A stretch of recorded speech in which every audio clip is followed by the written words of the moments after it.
an ancient being that even gods fear. One stomp from him could flatten a whole kingdom. Even a 1,000-year demon lord looked like a milk-dripping baby before him. As the supreme master of the Devalo dungeon, impressive title. Yet who guessed Deva as lazy as a log? He lies still like a rock when there's nothing to do, dumps all work on Patrick and Ginny. The staff are losing hair chasing deadlines, while the boss snores like a water buffalo. But she looks speechless. What kind of lord is this? Others conquer lands, their own master just yawns in bed. Clumsy, yet soft-hearted like melted candy. That's why his two subordinates stay loyal. Even cold-blooded remains absolutely faithful. Maid Jinai harbors a one-sided love for Diva. Today she told her friend she'd confessed to her lord. Her friend froze in shock for a few seconds. Quick-witted yet trapped by love, Jinai is impressive. To her bestie, Diva's strong but only good at sleeping and eating. But to Jinai, as the universe's most handsome man, she went home, changed into a pretty dress, ready to meet her crush. Diva broke into a sweat, thinking she was quitting. After all, the castle depends on her. Losing her means doom. Then Jinai poured tea and invited Deva to sit. He sipped, silently praying she wouldn't resign. She said she'd served the Lord for 80 years. When humans invaded everywhere, only his dungeon stood safe thanks to scary Jinai. Unable to hold back, she confessed her long-held love. Diva, first time being confessed to, froze like a statue, too flustered. He accidentally revealed his real ears and tail. He thanked her but refused, saying their lives were too dangerous. He didn't want anyone lonely if one of them fell.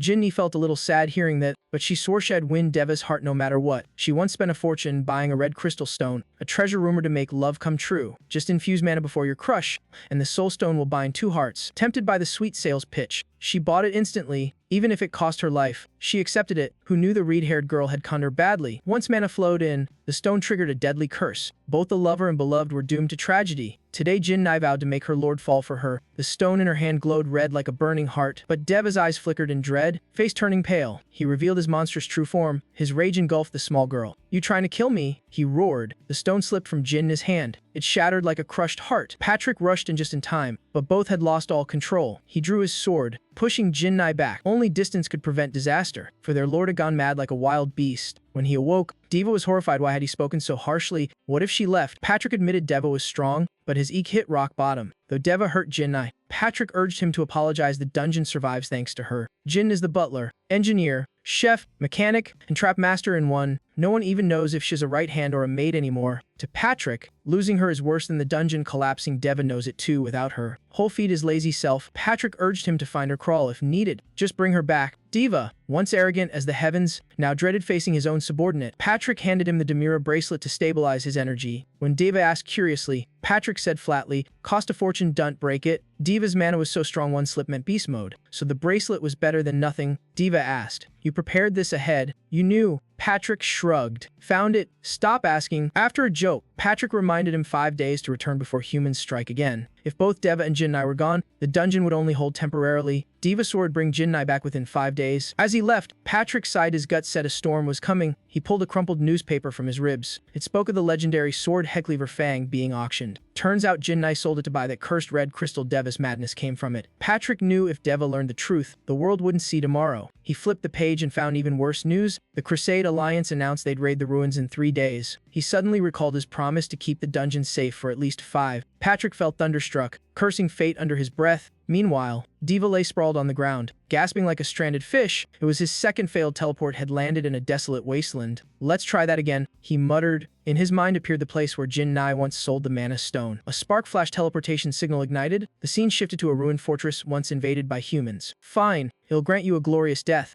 Diva sneered. Another voice chuckled, a demon with sarcasm. "How cute." Opposite him stood rank 32 mercenaries of the Divine Guardian Legion. They boasted of earning fame across the continent. The mistress here was Agria, a beautiful demoness, 17th descendant of Asmodeus. "Now that you know my name, rest easy in your grave," she said coldly. The captain stayed calm. Unfazed, he lunged at Agria with his sword. Agria spun her staff, summoning a barrier to block it all. Another teammate dashed in to assist. Agria grew annoyed, ready to turn them all to ash. Purple mana waves surged through the air. In an instant, the mercenaries were incinerated. Only the captain stood, breathing heavily. Agria raised her staff, chanting. Ice spears formed and shot forth. He dodged aside, cursing, "Think you can swallow me, hag?" He grabbed a nearby brick and hurled it at her like skipping stones. It flew, plopped, and did absolutely nothing. Agria scoffed and fired another volley of ice blasts. Suddenly, a strange shield appeared, protecting him. Agria froze. The mage from that group should have been vaporized. "Captain, strike now." croaked the weak but alive mage. Agria fumed, gripping her staff to finish them all. Both sides charged, their clash booming like thunder. The room quaked, rubble flying everywhere. Both were flung backward, but they soon realized that force wasn't from each other.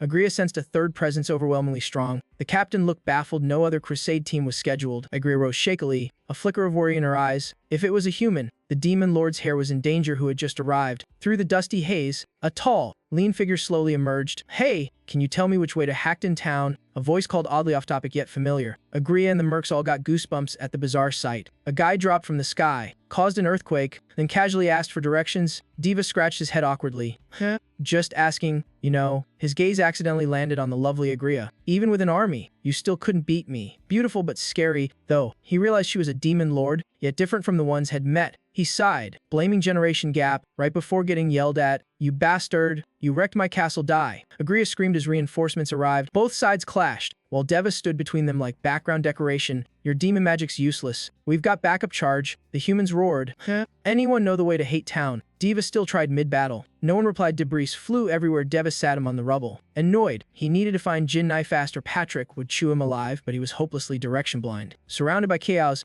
Deva sighed, thinking of leaving. A soldier shouted, "Hey bastard, get over here and help us." Bossily, already irritated, Deva exploded like a volcano. His body began to beast out, mana flaring wildly. The pressure thickened the air till it felt suffocating. His shadow expanded, swallowing the arrogant fool's whole. Everything dissolved into utter chaos. Agria could only hear horrific screams echoing. When she came to, Deva had eaten the entire merc squad, still chewing the last bit. "Impressive, you're even stronger than I thought." Agria gawked. She eagerly stepped closer. "I really want to know more about you." Before he could react, she bombarded him. "Who are you? What's that dark aura? Where do you hide it? What's your workout plan?" Deva looked irritated. Generation gaps truly were nightmares. He hated noisy kids, especially the pink-haired, butterfly-winged, glittery type in front of him. Agria flinched and quickly apologized. Then she regained her diva composure and began her grand introduction. "I am Agria, the beautiful and mighty demon lord, 17th descendant of Asmodeus Melchizedek Lymphagria." Her smugness only exhausted Deva further, though he politely replied. He almost blurted out his real name but remembered that cause chaos. If Patrick found out, he revealed his id, had bite his head off, so Deva improvised. "Name Scando Jr." He lied, mentally crafting a fake profile. 32, single, naps daily, hates drama. The name sounded worse the longer he spoke. His brain was emptier than an unsaved file. "Then I'll call you Lord Scando." Agria beamed, chatting nonstop. Deva raised a hand begging silence, but she kept rambling. "Honestly, without you I'd have lost, but I didn't need saving." She wrapped her 1,000-word speech in one breath. Finally, she offered repayment. "Need anything?" "Yes."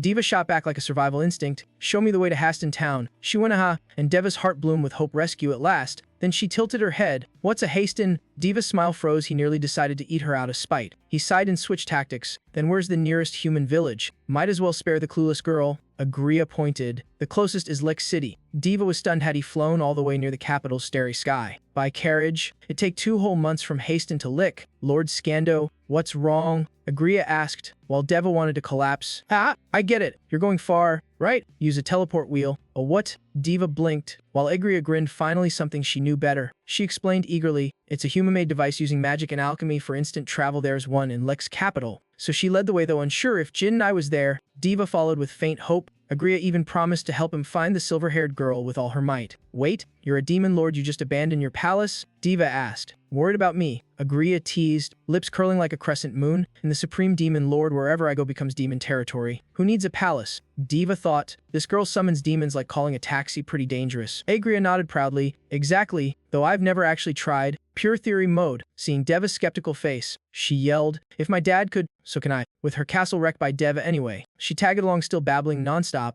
Agria's mission was to help Deva find Jin Nai, though his instincts screamed trouble magnet. "Oh well, whatever happens, happens. Life's easier without overthinking." Their first stop was a tavern. Staring at the frothy beer before him, Deva confirmed. "Yep, trouble starts here. Why'd you drag me here when we've got miles to go?" he asked as Agria gulped happily. "Ah, finally a drink after ages. This is life." She cheered. "You don't get humans taverns or info hubs." She grinned, defending herself. "Just look around. Keep your ears wide open. The best intel floats around drunk fools like gold dust." Deva scanned the drunk's useless messes while Agria's eyes fixed on something else. A board pinned with colorful notices. He walked over curiously. It listed expedition teams raiding dungeons like a new overlap map of rewards. Agria snorted, mocking human greed and stupidity. They'd rather split loot thin and die faster than go together, self-roasting idiots. "We? Huh." She blinked. "Why say we? You a dungeon demon too?" Deva froze, sweating. Damn. Slipped up. Since when was she this sharp? he quickly changed the subject, bluffing nonsense to dodge suspicion. Agria, seeing he wouldn't talk, let it go. Diva kept scanning the board and spotted another notice. The dungeon's name listed was the very one he ruled. Luckily, the expedition team slot was still empty, meaning there was still time to save Jin Nai. What are you looking at? Let me see.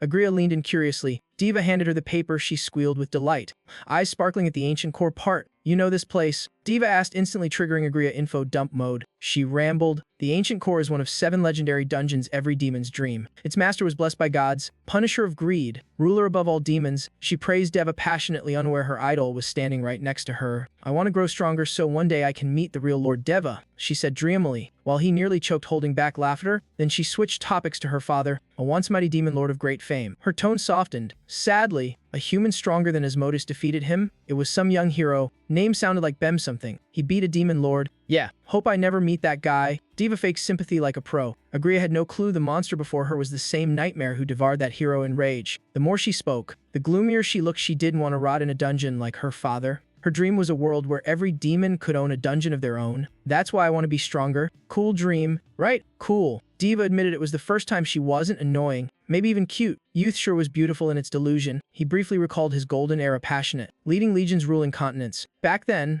Diva was obsessed with knowledge, always learning, craving to understand the world. He once helped the weak, granting them magic, food, even life force, but all he got in return was betrayal and despair. Since then, his life goal had shrunk to 2 words: good sleep. While he reminisced, Agria was already tipsy. Minutes later, she slumped over the table, snoring softly like a cat. Diva sighed, rented a room, and carried her to bed properly. Too busy caring for her, he missed someone secretly altering the quest board. That notice should have been posted yesterday, but the tavern owner had forgotten, and its content was Deva's worst nightmare, a notice about his own dungeon. Dungeon Ancient Core Expedition Team Fim Modu Belay. 31 members. E to 72 hours. The next morning, Agria woke up with a hangover pounding like war drums. Diva yawned, still half asleep. One glance at Agria made him jump. Wait, why are you so tiny? You're mistaken. Not a kid. She snapped angrily. Okay, so a teenager then. Diva teased. She punched him straight in the face. He took it, still stunned by mini Agria mode. She explained last night's form was an illusion spell. This smaller form was her real body. She enlarged it to avoid human prejudice. The spell temporarily projects one's future appearance, which means when I grow up, it'll look just like that. Gorgeous, right? She bragged. Diva sighed. Great. Add narcissism to the list. Perfect combo. He sat down, gave her a serious look. Fine, you're not a kid. Okay, you don't sound sincere. She puffed her cheeks, while Diva groaned. Let's buy clothes. You're drowning in adult-sized stuff. Indeed, her oversized outfit made her look like she'd fallen into a fabric closet. Meanwhile, in the distant castle territory, the Ancient Core Expedition team from Lick had arrived. They demanded the Count open the city gates for their grand entrance. That infuriated the Count of Haston, since entering a Brank dungeon without lordly permission was illegal, and this bunch hadn't even sent notice. Worse, they insisted the Lord personally welcome them, treating him like a ghost. But as most were from the Royal Tri-Order, Lord Etak had no choice but to swallow his anger. Do you think they can even reach that ancient core? The maid just shook her head, sharing Lord Yaitak's unease. The team had 31 members, led by someone named Nifem, a total stranger. Yaitak had no clue what the Tri-Order or Royal Court were plotting. But half-baked wars could doom hasten fast. He considered asking for stronger reinforcements, while his mate had already sent word to the Twin-Wing Magic Tower where Jin Nai once sold the Mana Stone.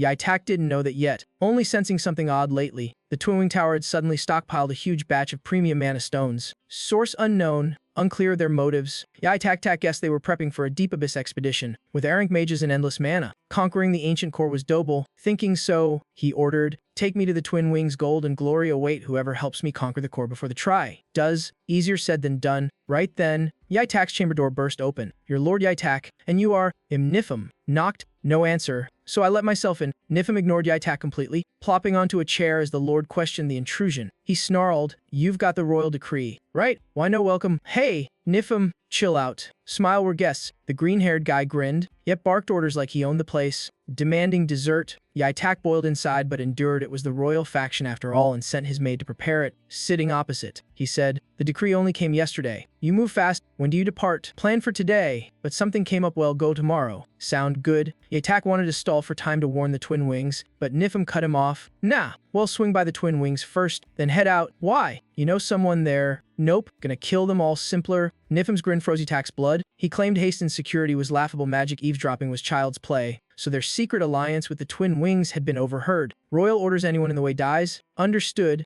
No more requests for reinforcements. Go whenever you wish. Crushed by Nifem's presence, the attack bowed. The man radiated demonic killing intent despite being human. Meanwhile, Patrick was in the dungeon, training with clay mannequins. His warrior's senses told him the enemy strike was close. Elsewhere, following Agria's directions, Diva headed toward the city gate. He requested access to the teleport terminal, but the guard said it was far away. It sat beside the royal palace, behind 3 walls. How long to get there? Diva frowned. On foot. About a week, minimum. The guard replied. A week? Diva screamed like had been electrocuted. The gatekeeper jumped in fright. Diva panicked if it took that long. Had Luz Jinnai and Patrick would abandon him. It felt like falling into a pit of despair. Agria then suggested flying magic, but that was impossible. Using mana would expose them, and Deva's energy could literally blow up. Just as all hope dimmed, a savior-like figure appeared. In trouble. Are we? Heard you two need to reach the teleport gate. Yes, and you are. In the sky coachman. The old man pointed to a carriage pulled by a winged mutant beast. He explained it was a defective hormone killer Mkiva failed artificial angel project, now downgraded to taxi duty. So the human homunculus experiments finally ended?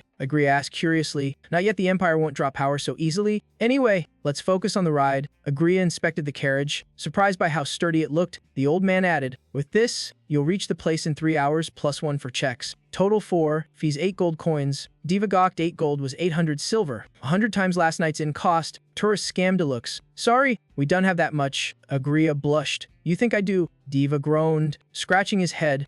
Then he rummaged through his pocket and felt something. Inside was a crumpled note and a small coin pouch Patrick had left. Don't sniff it. Idiot, you'll thank me later, the scribbled note said, with a few gold coins inside. It was enough to start their fateful journey. On the flying carriage, Agria asked who had given Deva the money. A loyal subordinate from my secret dungeon. He lied. Right? You're a dungeon monster, so why wander the world now? Got kicked out? Alright. Stop prying. Diva dodged. So your followers got banished too? Yes. You asked too much. He snapped. Jealous. Agria teased. Even exiled. You've got loyal servants. Diva only sighed. She sighed too, wishing for a real companion to live freely like him, to have someone who cares and someone to care for. That's true happiness. Her words left Diva silent, lost in thought. Hours later, they arrived at the teleport terminal. But bad luck lingered. The system was down for the auction, reopening at 8. If you've time, please enjoy the auction, chirped the smiling clerk. Diva took the flyer, scanning its details. The auction featured only one item, Head Cleaver Fang, one of the 136 newly found virtue masterpieces. Diva froze. It was Jinnai's weapon. Unmistakable. It was unique. There could never be a duplicate.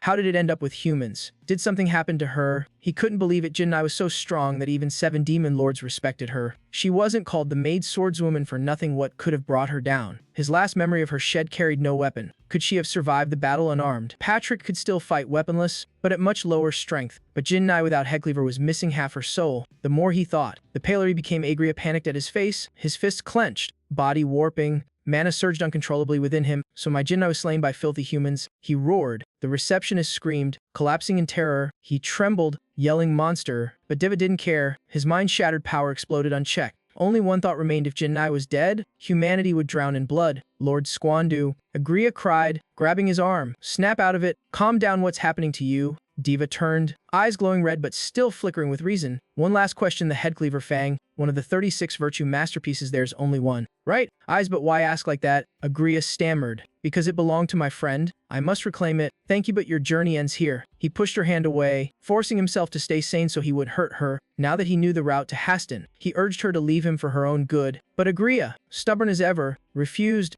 That friend you mentioned, she's the girl you talked about, isn't she? A silver-haired demoness wielding the head-cleaving claw, Jinnai's former maid, right? Diva froze, surprised she guessed right. It still kept her out of danger. But now, threats or goals no longer scared Agria. She already knew Deva's true identity, the master of the ancient core once famed alongside Jinnai. Fine, I am Deva, he confessed. Yet Agria didn't even catch the rest. Lord Squando must be a servant of the ancient core master, right? Diva sighed, unsure if she was dumb or just teasing him. I don't care what you're planning. It'll help, no refusals, she declared. From now on, with me here, you won't be lonely. Diva realized this silly, stubborn girl might actually be reliable. The next day, at the auction, the place was empty, just a few guards at the gate. All the guests had already gone through the main entrance. We'd like to attend the auction. May we enter here? Sure, but names, please. Agria House Mel's, and this is my servant, Scando. The guard checked the guest list, no trace of their names. Of course, Agria stayed calm as if nothing was wrong. She faked asking Dave about an invite, confusing the guard since no one actually had one. At that moment, Diva struck swiftly. Here's your invitation for the next life, he said coldly, after knocking out the guard. Diva glanced at Agria. What's with that outfit? Kids should look like kids. Not a kid. She puffed her cheeks. Yeah, Whatever, let's go. Hey, take that back. Meanwhile, Ginny, the one Deva sought, was hiding in another dungeon, the bamboo castle. Curled up, tears fell as she knew she could never return to the ancient core. Memories from 80 years ago flooded back when humans burned the Grabina forest. That forest was ruled by Grabina, the Earth Witch. The ancient core had once chosen it as its natural fortress. Back then,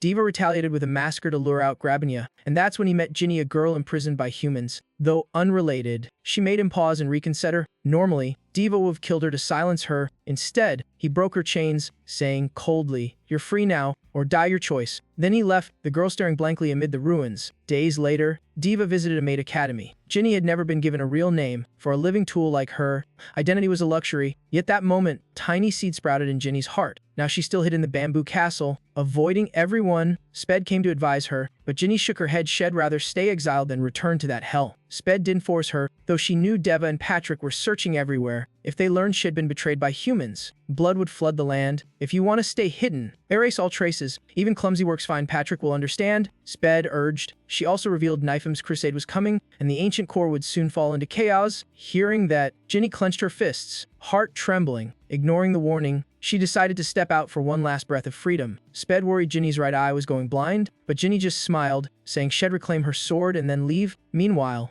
Diva had broken into the auction hall. He brutally interrogated a guard until he revealed where the head-cleaving claw was kept. The weapon had been sent from the Twinwing Magic Tower in Haston Town. Hearing that, Diva finished the guard and left with Agria. "Damn it, I'm just a guard. Die, you monster," he muttered, thinking Deva was gone, but Deva's shadow loomed behind him. Voice icy. "You're right. You did nothing wrong, just annoyed me." Dark mana surged as Deva's body began to twist. By the time the guard realized, no man stood before him, only a nightmare. Humans call slaughter justice, conquest righteousness. Don't you find that laughable? I'm no better, except my enemies are you. As for the guard's fate, no need to ask. Inside, the auction price soared from 35 to 70 billion gold. Madness. Gazone, captain of the Black Tigers, and his deputy Garen handled security. They planned to grab drinks after, but fate had other ideas. When the host raised the final tag to close the auction, black tentacles burst forth, crushing him. "I'll end today's auction," said a voice. Diva appeared half man, demon, freezing Gazone and Garen in terror. "You came to buy the head-cleaving claw, didn't you?" His voice thundered. Goe, one of the Empire's 3 heroes, lunged when she saw Deva kill. But Garen pulled her back in time. She knew Deva wasn't just dangerous, he was destruction incarnate. He approached the sword, sensing its familiar aura. No doubt it was real. Humans had stolen Ginny's weapon. "Sorry,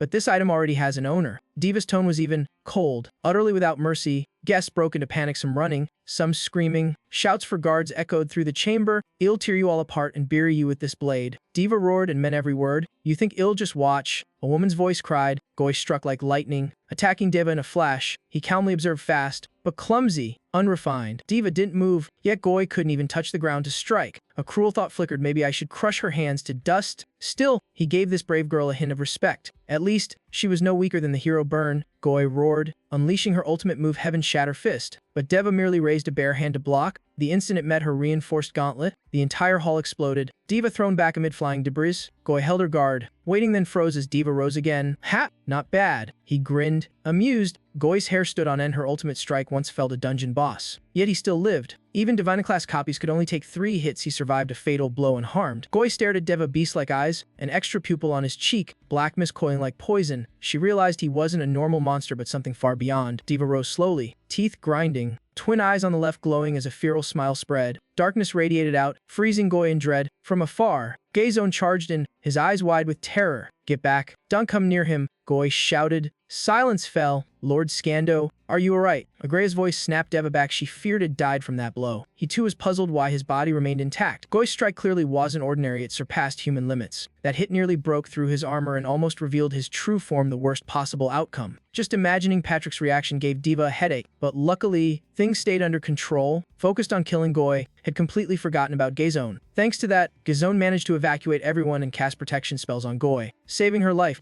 Diva smirked, eyes mocking. "You two are quite entertaining." Gazone teleported Goy out of the arena, landing hard in the middle of the street. Civilians rushed over, horrified to see their hero gravely wounded. Goy struggled up, face flushed with shame. A proud Imperial hero felled by one strike. If she had known he was the ancient core master, it might have hurt less, but now, she only felt rage at losing to a nameless foe. Her head throbbed, she worried for those still inside, shouting in panic, "Gazone, where are you? You call that whispering? Of course I can't hear," came Gazone's voice nearby. Goi sighed in relief. Tears streaming, Gazone was alive, standing before her. Without him, she'd be a name on a tombstone, but something felt wrong. Gazone's right arm was gone, hastily bandaged, blood still dripping. "Gazone, your arm. Don't worry, I'm still breathing," she replied flatly, forcing calm. Goi burst into tears, hugging her comrade, feeling useless, not only failing to slay the monster but costing her friend an arm. "I'm sorry. I'm so sorry." "Goi, Historia," Gazone said firmly. "Eyes steely. You're a hero of the Empire. Stand up. What honor's left for a hero who cries like a child?" Then she softened, using her remaining hand to wipe Goi's tears. "You know who that opponent was? The one who defeated us was none other than the ancient core master Diva." "What did you say? Don't joke, there's no way a monster like that could appear here." Goi gasped. "I don't know why he came, but I'm certain that was Diva, the ancient calamity." Gazone spoke with conviction, for she'd seen the scar on Deva's leg, left by hero Burn Hastener, and that wound was fresh, less than a month old. Only Diva could survive a clash with Burn. "If that's true, this is beyond us. Goi, the Empire will fall. Then shouldn't we stop him? This is human territory, we have the advantage." Goi protested. Gazone shook her head. "With what? Power's nothing compared to Diva. Even together, we're not enough. The only move left is to return to the Antidoman Alliance, seek aid, and warn the royal family. I'll go first, but I can't teleport both of us like this. Stay and rest," she said, casting weak healing spells on Goi. Before leaving, she added, "Don't move from here. Wait for me." Meanwhile, Diva was hesitating. Either ignore the two escapees and head straight to Haston, or kill them to erase all traces. He paced so much Agria felt dizzy watching. After some thought, Diva chose the simpler path. He was safe now, had reclaimed the head-cleaving claw, and needed to find Ginny. No more wasting time. Even if she's dead, I must find her body. Get ready. "Agria?" "Yes," she replied, though fidgety and avoiding his gaze. "What's wrong?" Diva asked. She smiled faintly. "Lord Scando, back at the Demon King's castle I thought you were strong, but now I see I underestimated you. Though you claim to be Ginny's friend, your power far surpasses hers. Everyone wonders who you really are. No one's completely stupid, just varying degrees. Even Gaijin guessed my identity, yet you're still clueless." Diva sighed. He flicked Agria's forehead, irritated by her troublesome charm. He assured her that once it was over, he'd reveal all his secrets. "Now let's move, time to show the world the true power of the Demon Lord." Agria nodded and began chanting again. Her true form emerged, bewitching wings, curved horns, and a glowing scepter. She raised it high, firing violet light and a storm of mana skyward. A deafening explosion shook the entire city. Flames engulfed the streets as citizens panicked, clueless about what had just struck.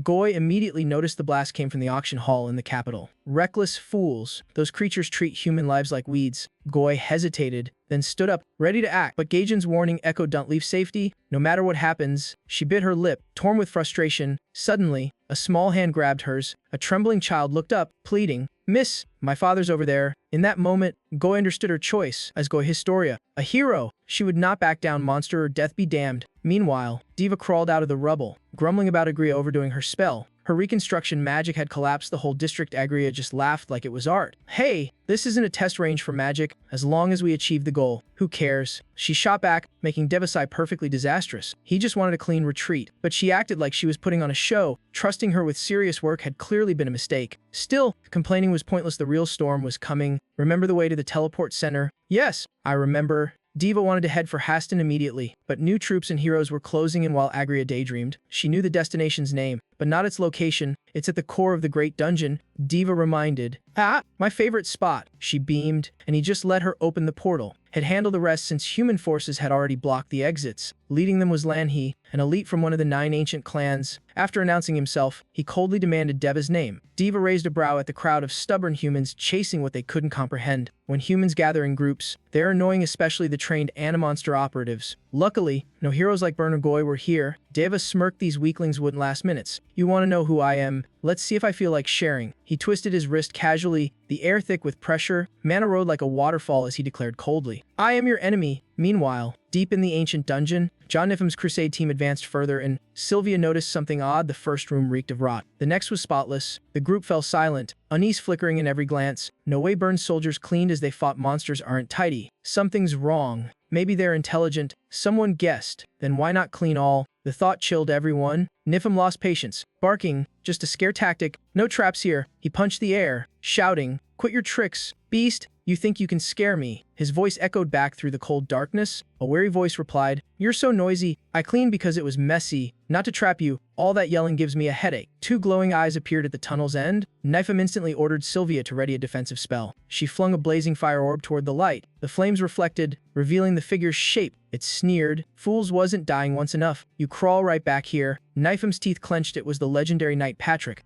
His grand entrance failed. Everyone already knew him. Patrick chuckled. Easy now. Drop your weapons. Let's talk nicely. You, mage girl, lower your hand. I hate being aimed at. Before he finished, the air whistled with a sudden strike. Nifem lunged with daggers. Patrick calmly parried, sighing. Humans never greet first. Shut up and die. Nifem roared. He unleashed a frost wave. Icy surge crashing toward Patrick. The battle began. Patrick fought while yawning centuries had passed. Foes changed, but ending stayed the same. He always stood last. Nifem charged with twin daggers, clashing steel against Patrick. Within moments, his weapons were smacked out of his hands. Gasping for air, he was already exhausted. Patrick watched his own sword spin away, murmuring, "Yo, not bad, you're tougher than the last batch." Nifem triggered every buff: strength, speed, reflexes, light magic, invisibility, everything stacked. Patrick raised a brow. Ah, buff on buff, no wonder you're built like an ox. Still, he calculated the effect would last barely a minute. But before countering, Patrick's body froze and collapsed. Paralysis again. Damn, I hate this spell, he hissed. Nifem grinned victoriously. Who's down now? Old corpse. Patrick glared, eyes flicking to Sylvia, the shy mage with immense mana. She had been the one who cast the perfect paralysis spell. Patrick smirked. Maybe I should deal with the little mage first? Shut up, Nifem shouted, kicking Patrick in the chest with hatred. He gripped his daggers tight, plunging them toward Patrick's skull. But before the blades struck, what he saw froze him stiff. Patrick caught the blade between two fingers, skull grin widening. Good acting. Huh.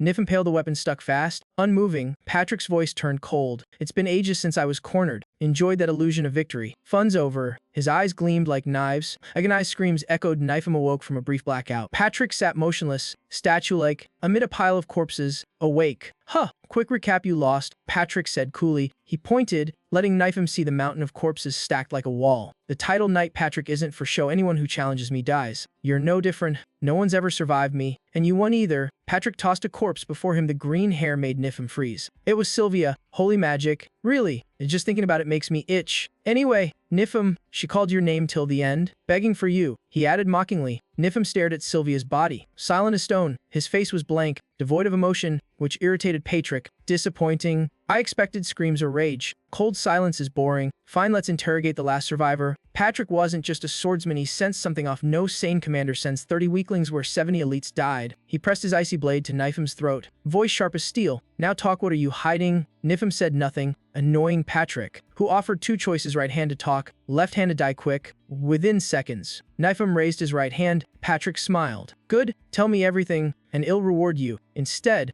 Nifem clenched a fist, then raised his middle finger. Patrick frowned. Rude gesture for a death knight like me. His tone dropped. Very well, I'll grant your wish. The blade pierced Nifem's chest. Blood poured as he collapsed lifeless. Patrick turned away, sighing tiredly. Another mess to clean up. Yet amid the blood, Nifem's eyes suddenly snapped open. Death had been but a nap. He glanced at Sylvia's corpse, eyes darkening, whispering, "Sorry, Sylvia, but I have to live." Then he bit into her flesh, a grotesque scene beyond words. Patrick saw it all. Horrified, the man was eating his comrade to heal and grow stronger. The sound of tearing flesh chilled his bones. His mind raced. What is he? Dark magic, alchemy, or something worse? Patrick decided to observe from the corpse-laden shadows. He sighed. Beyond that cannibal monster, he had another worry: his superior, Diva, who knew what chaos he was causing now. Hopefully nothing worse. Meanwhile, Diva was turning Lana's army to ash in a sea of fire just as Goy appeared. Diva eyed her, smirking coldly. What? Came here to die too? Nope, I am Goy Historia hero. Hearing hero, Diva laughed, eyes shifting from disdain to intrigue. Yo, your soul's quite interesting. Too bad you still can't win. Goy knew his strength, yet as the Empire's hero, she couldn't stand by. She poured all power in her gauntlet, punching like a storm toward Diva. He caught it easily, like stopping a falling leaf. Too bad,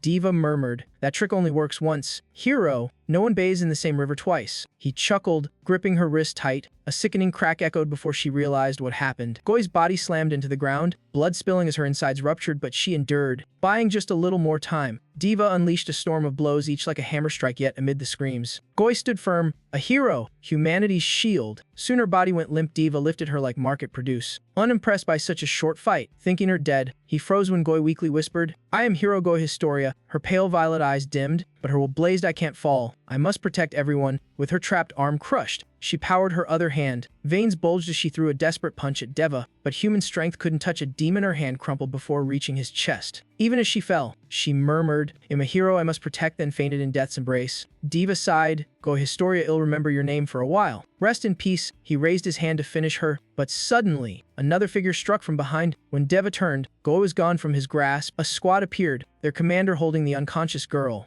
Diva frowned. "You people show up like sausages in a line. Forgive our roughness, we had to save her." A deep voice said, not easing Deva's irritation. The man laid Goy down and slowly faced Deva. "Allow me, Ark the Boris Galswiston of the Black Tiger Legion. An honor to meet Lord Deva Squaloo. You just called me Lord Diva." He raised a brow. "How do you know?" Ark smiled calmly. "Just a few small clues. My lord." That confident smile infuriated Deva. He loathed people who spoke like they knew the world's secrets. His man erupted, body warping, half-human, half-demon, radiating suffocating dread. Yet Ark's troops didn't draw weapons, they bowed, asking to negotiate. Diva laughed. "Humans dare bargain with a demon lord? Now, when Ginny's dead and I've nothing left to lose, insult me.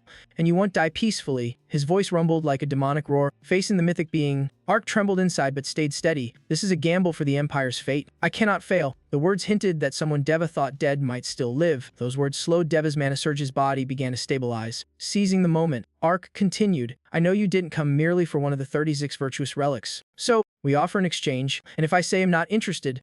Diva smirked. Mocking, he leaned close, icy breath brushing Ark's face. "If I just wanted the head-cleaving claw for fun and then erase humanity, what would you do?" Sweat streamed down Ark's face, but he couldn't afford fear. "If destruction is truly your goal, then my offer means nothing," Ark replied solemnly. Diva pondered a moment, then tilted his chin. "Fine, find me the owner of that relic." A fragile truce formed as Ark turned, calling Gazin forward. Gazin, the special mage, wielded tracing magic through objects tied to their owners. To find Ginny, wielder of the head-cleaving claw, she accepted the relic from Diva. He handed it over casually. "Take it, but if you do anything stupid, don't expect to keep your hands." "Understood," Gazin said, focusing mana into the demonic claw as her eyes gleamed. Moments later, she spoke. "Too far for exact tracing, but she's moving west, opposite of Lich capital." West means hasten. Diva squints exactly where he planned to go. If Ginny's still moving, she's still alive. The thought soothes him. Diva sighs, retracting his demonic aura, face turning human again. "Enough. I owe you both. I'll remember your names." He pats Ark's shoulder and leaves. "An honor to help you, sir." Ark bows as Lich City escapes any elation by a thread. Diva reaches the teleport gate area, where Agria collapses amid ruins. Gasping, she says, "Lord Diva, you're late, but look, I kept my word." Corpses pile behind her. "I protected the gate." Agria smiles weakly, voice fading, "Enough to welcome you home." Then she faints on the spot. Her body reverts to a petite girl. Diva catches her, sighing, "Foolish child, overworked again." He approaches the teleport circle, examining its ancient structure. Simple mechanism, just input Hastings coordinates and feed mana in. But as he channels energy, the machine trembles violently, then explodes into dust. "Damn it, the gate couldn't handle my mana." Diva clenches his fist, thinking it restrained enough. The gate's ruined, he must teleport himself, though he'll expose his true form. If Patrick finds out, "Hell behead me," Diva mutters, realizing he's cornered. Finally, he removes the mana stabilizer ring Patrick once gave him. Power surges out, he whispers, "Sorry, Patrick, no other choice." The ground quakes as his body morphs, black energy flooding the air. The Demon King awakens Deva's true form, fixing the target coordinates. Destination: Twin Wings Magic Tower in Haston Town. Ironically, Ginny is right there now. Guards stop her, demanding name and origin. She refuses to answer. "Sorry, miss, but the magic tower sees many guests. We can't let you in unverified." The Neve guard had no idea Death was talking to him. In a blink, 3 blades flash from Ginny's hand. "Then you've no escape." One strike ends him, and she storms the tower like a killing wind. On her first visit, she thought this place a dungeon. Now she's sure humans just cage themselves in weak magic prisons. Down the hallway, anyone blocking her falls instantly. No screams allowed. The first floor guards drop one by one. Blood paints the floor. Ginny ascends to the top floor where the one she hates most awaits. "Yo, my opponent's not human." The voice is sweet but icy. Romus appears, still as stunning as before, though venom gleams in her eyes. "Where's Headchopper?" Ginny growls. "It's mine now and I've no reason to tell you." "Strange.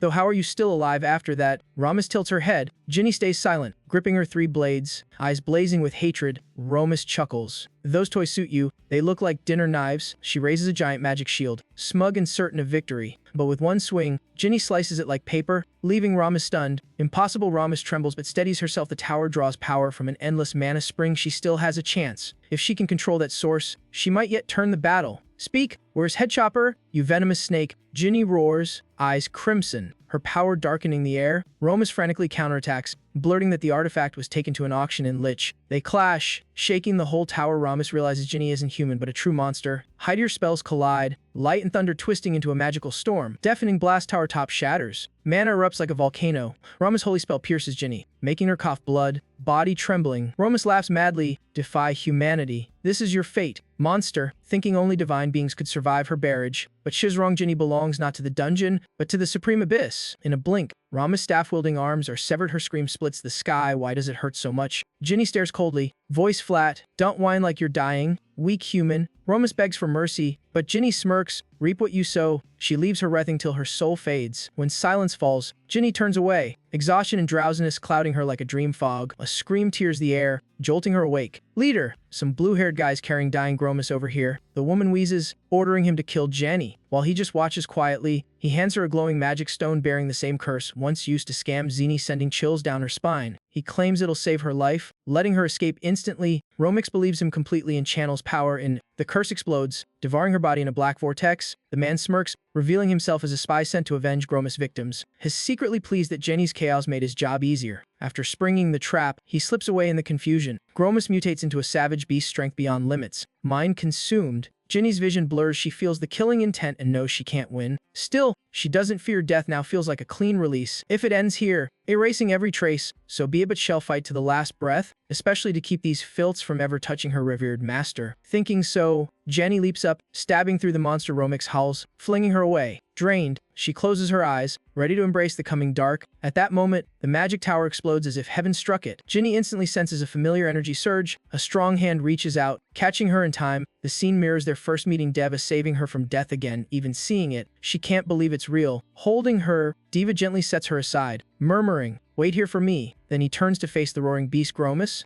That broad back feels like a fortress. Ginny feels strangely safe against Gromus. Diva shows no mercy. He becomes a god of slaughter, striking relentlessly, venting years of pent-up rage. After all, every disaster began with that damned love stone that twisted fate. He keeps attacking, yet the stubborn creature clings to life like some unholy cockroach. That stubborn resilience pisses Diva off, especially with that slimy blood splattering on him. Ah, so you're leeching mana from the tower's vein, that's why you're immortal. Huh. Classic male lead moment. He finally hits the core secret. He smirks. Fine then. New plan. Can't kill you. It'll just eat you. Thinking it, his body morphs monstrously. He opens his maw fangs like blades and devours Gromus whole. Now it's just a waiting game, who digests whom, or who resurrects from whose gut. He grimaces, nearly gagging, definitely the grossest meal of his life. Turning back, he sees Ginny slumped on the ground, hiding her face from the world. Diva sits beside her, leaning back, about to tell a lost child story but sighs, apologizing instead. She shakily admits it's her fault. She blames her greed for falling into human deceit, almost killing them both. Dump a little yourself, you're a part of me, Diva says, making Zinna's heart tremble. Shid thought he despised her, but those words dissolve every worry. He smiles. I never hated you. Here, take this. He pulls out the long-lost weapon he'd struggled to reclaim. Seeing it, Ginny bursts into tears like a child. She hugs it tight, sobs muffled in her chest. Fear of abandonment still lingers. You won't leave me, right? Diva says nothing, just offers his hand. Come with me to the ancient core. 80 years ago, the first time Deva brought Ginny there, Patrick eyed her like a strange relic. I found her in the Grabinia forest fire, Diva explained. Felt fated. None expected that tiny body to hold human knowledge that amazed the entire ancient clan. Even in the blackest dungeon, she stayed calm and admirably strong. Boss, what do we do with the kid? Patrick asked. Half joking, half serious. Diva replied, train her to fight. If she fails, let her live peacefully. Peacefully as in cooking and laundry, Patrick teased. You're the one teaching her. Diva grinned. Me? No way. Patrick yelled. Diva just laughed. Stop pretending you're cold, you're bored out of your skull. Patrick snorted. Though his gaze softened, he mumbled about naming the reborn girl. After a few seconds, he clapped. Let's call her Zinni. The name rang out, marking the start of a new journey. From then on, Ginny, now Zinni, entered a new chapter of life. Patrick gradually grew fond of his little student. His first lesson wasn't combat, but how to rest properly. 80 years later, they returned to the ancient core. Patrick greets Diva with a frown. Good heavens, what did you do to shake the whole continent? Diva freezes, tempted to say he was dancing cha-cha, but admits he blew his cover and wrecked a tower. Patrick sighs. Creatures like you are exceptions to every rule. You mean this kid? Diva points at Agria sleeping in his arms. Patrick gapes. Don't tell me you went on a mission and kidnapped a child. Diva quickly sets Agria down, swearing he wants nothing to do with that ticking time bomb. And Ginny? Patrick asks, hitting exactly what Diva wanted to know. Adeva scratches his head. Dodging, finally admits he saw her in a human village. Weak and thin, Patrick clicks his tongue. Are we intruding on her life, or did she reject you? Keep it short, skip the melodrama. Patrick says, patting Diva's shoulder. Annoyed, Deva snaps. Then you wear the maid dress in the dungeon? Huh. Patrick instantly flashes a resignation form that's divine-level labor abuse. Boss. Diva just sighs. The dungeon feels empty now, and all he can do is wait, though he's not sure for what. Patrick, gloomy too, assumes the boss wants silence and quietly leaves, but after a few steps, he spots a familiar silhouette at the gate. Long silver hair, petite frame in a maid outfit. Patrick yells, "Boss, she's back." Ginny smiles brightly. "What would you like to eat?" "My lord." Yet Patrick notices something odd. Her right eye now glows golden. "Boss, you really gave her that? Are you insane?" Patrick blurts. After the battle, Ginny's right eye had been completely destroyed. Diva didn't hesitate. He gave her one of his own eyes, sealed with a silent vow. "If you still have that love stone, think carefully before giving it away. No need to rush," had said. That gift and promise brought Ginny back. Her golden gaze swore she'd never leave Deva again. Moments later, Agria awakens from her long sleep. She spots Patrick sharpening his sword, instantly trembling. "Am I dead?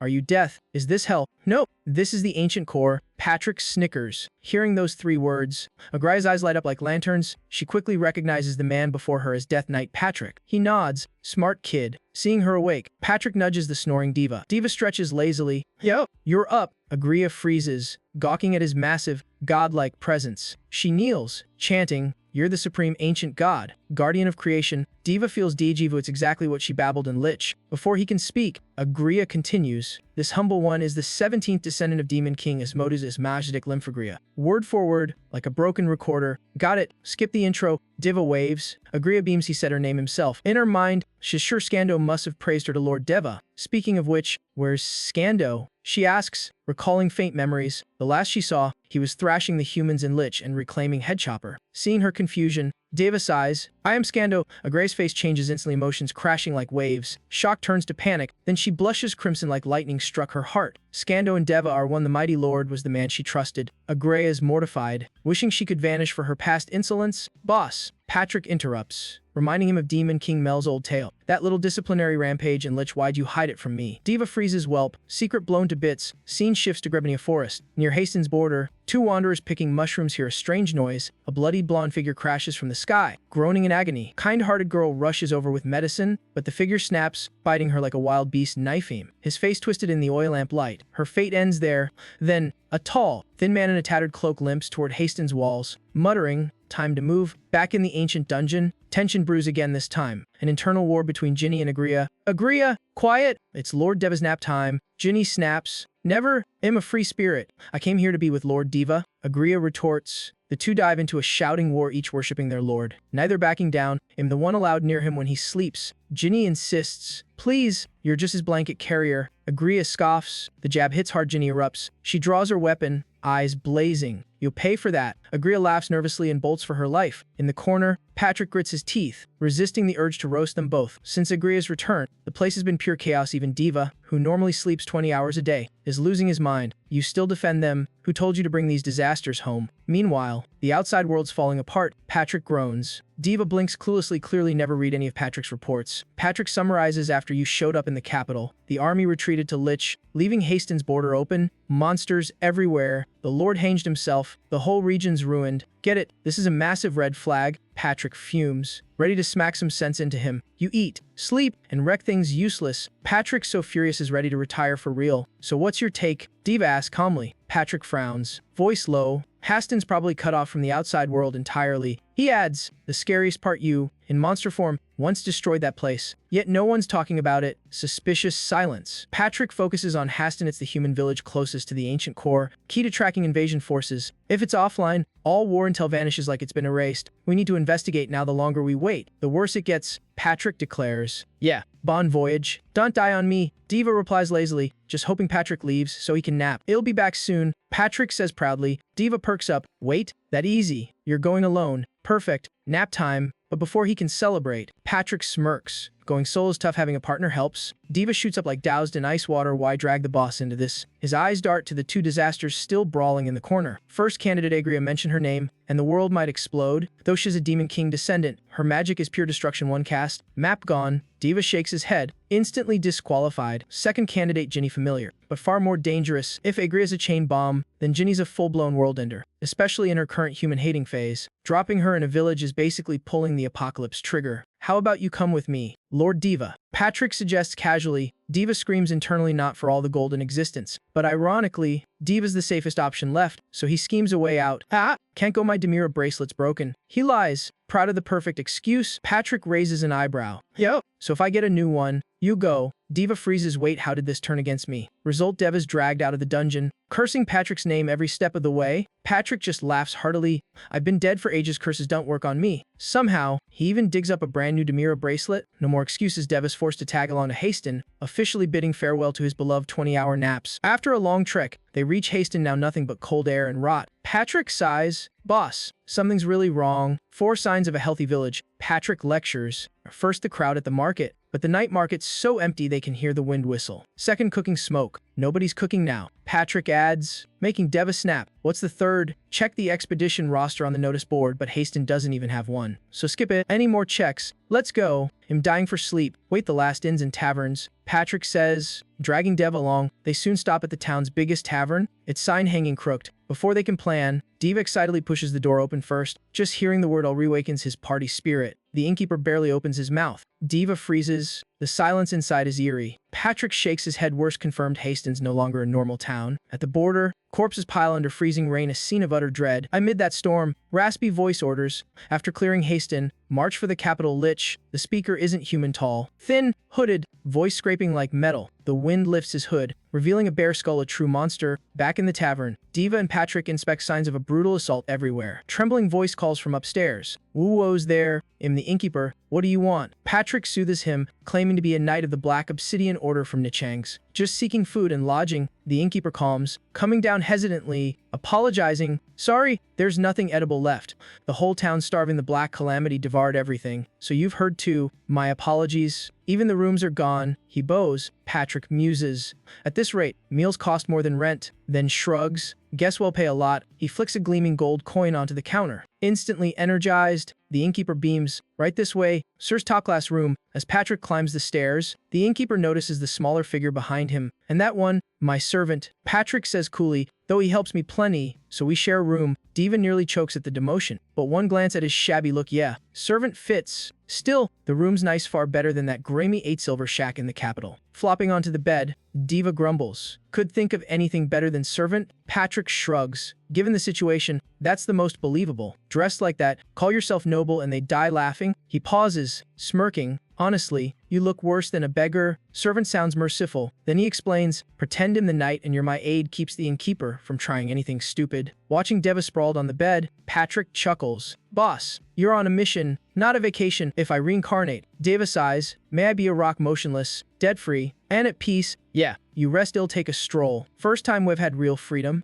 Patrick grins. Diva warns him not to take risks, but Patrick won't waste the night. No one notices at this hour anyway. He's here to uncover why the royal curse struck Huston. Someone must be blamed for those disastrous campaigns, but before the royals could act, Lord Attack at Haston mysteriously died, sparking Patrick's suspicion. Who's ruling Haston now? He muses, itching for answers. The royal family's obsessed with ancient relics, always blaming nobles for their own failures. Patrick jokes to himself, if I were Attack's heir, it'd be sitting on that lord's chair by now. He leaps across rooftops toward Haston Castle, but things are messier than expected. The castle's nearly empty yet heavily guarded. He debates clearing them out, but knows daylight would be chaos, so he decides to return to the inn slow but safe. Then something on the way back makes him freeze. Others might miss it, but he senses it clearly. The stench of rotting corpses carried on the wind. Meanwhile, Diva's jolted awake by furious knocking. Sir Knight, are you inside? Thinking it urgent, Diva opens the door, lying that his master went out for a night walk. The innkeeper, unsuspecting, brings supper to thank them for the gold. Introducing himself as Novan, Deva calls himself Squano. Novan apologizes for the small meal. Diva realizes famine grips the town. Novan explains witnesses of the calamity went insane, and Lord Attack took his own life. Now Huston's cut off outside the walls. Corpses pile like mountains. He urges Deva and Patrick to leave soon,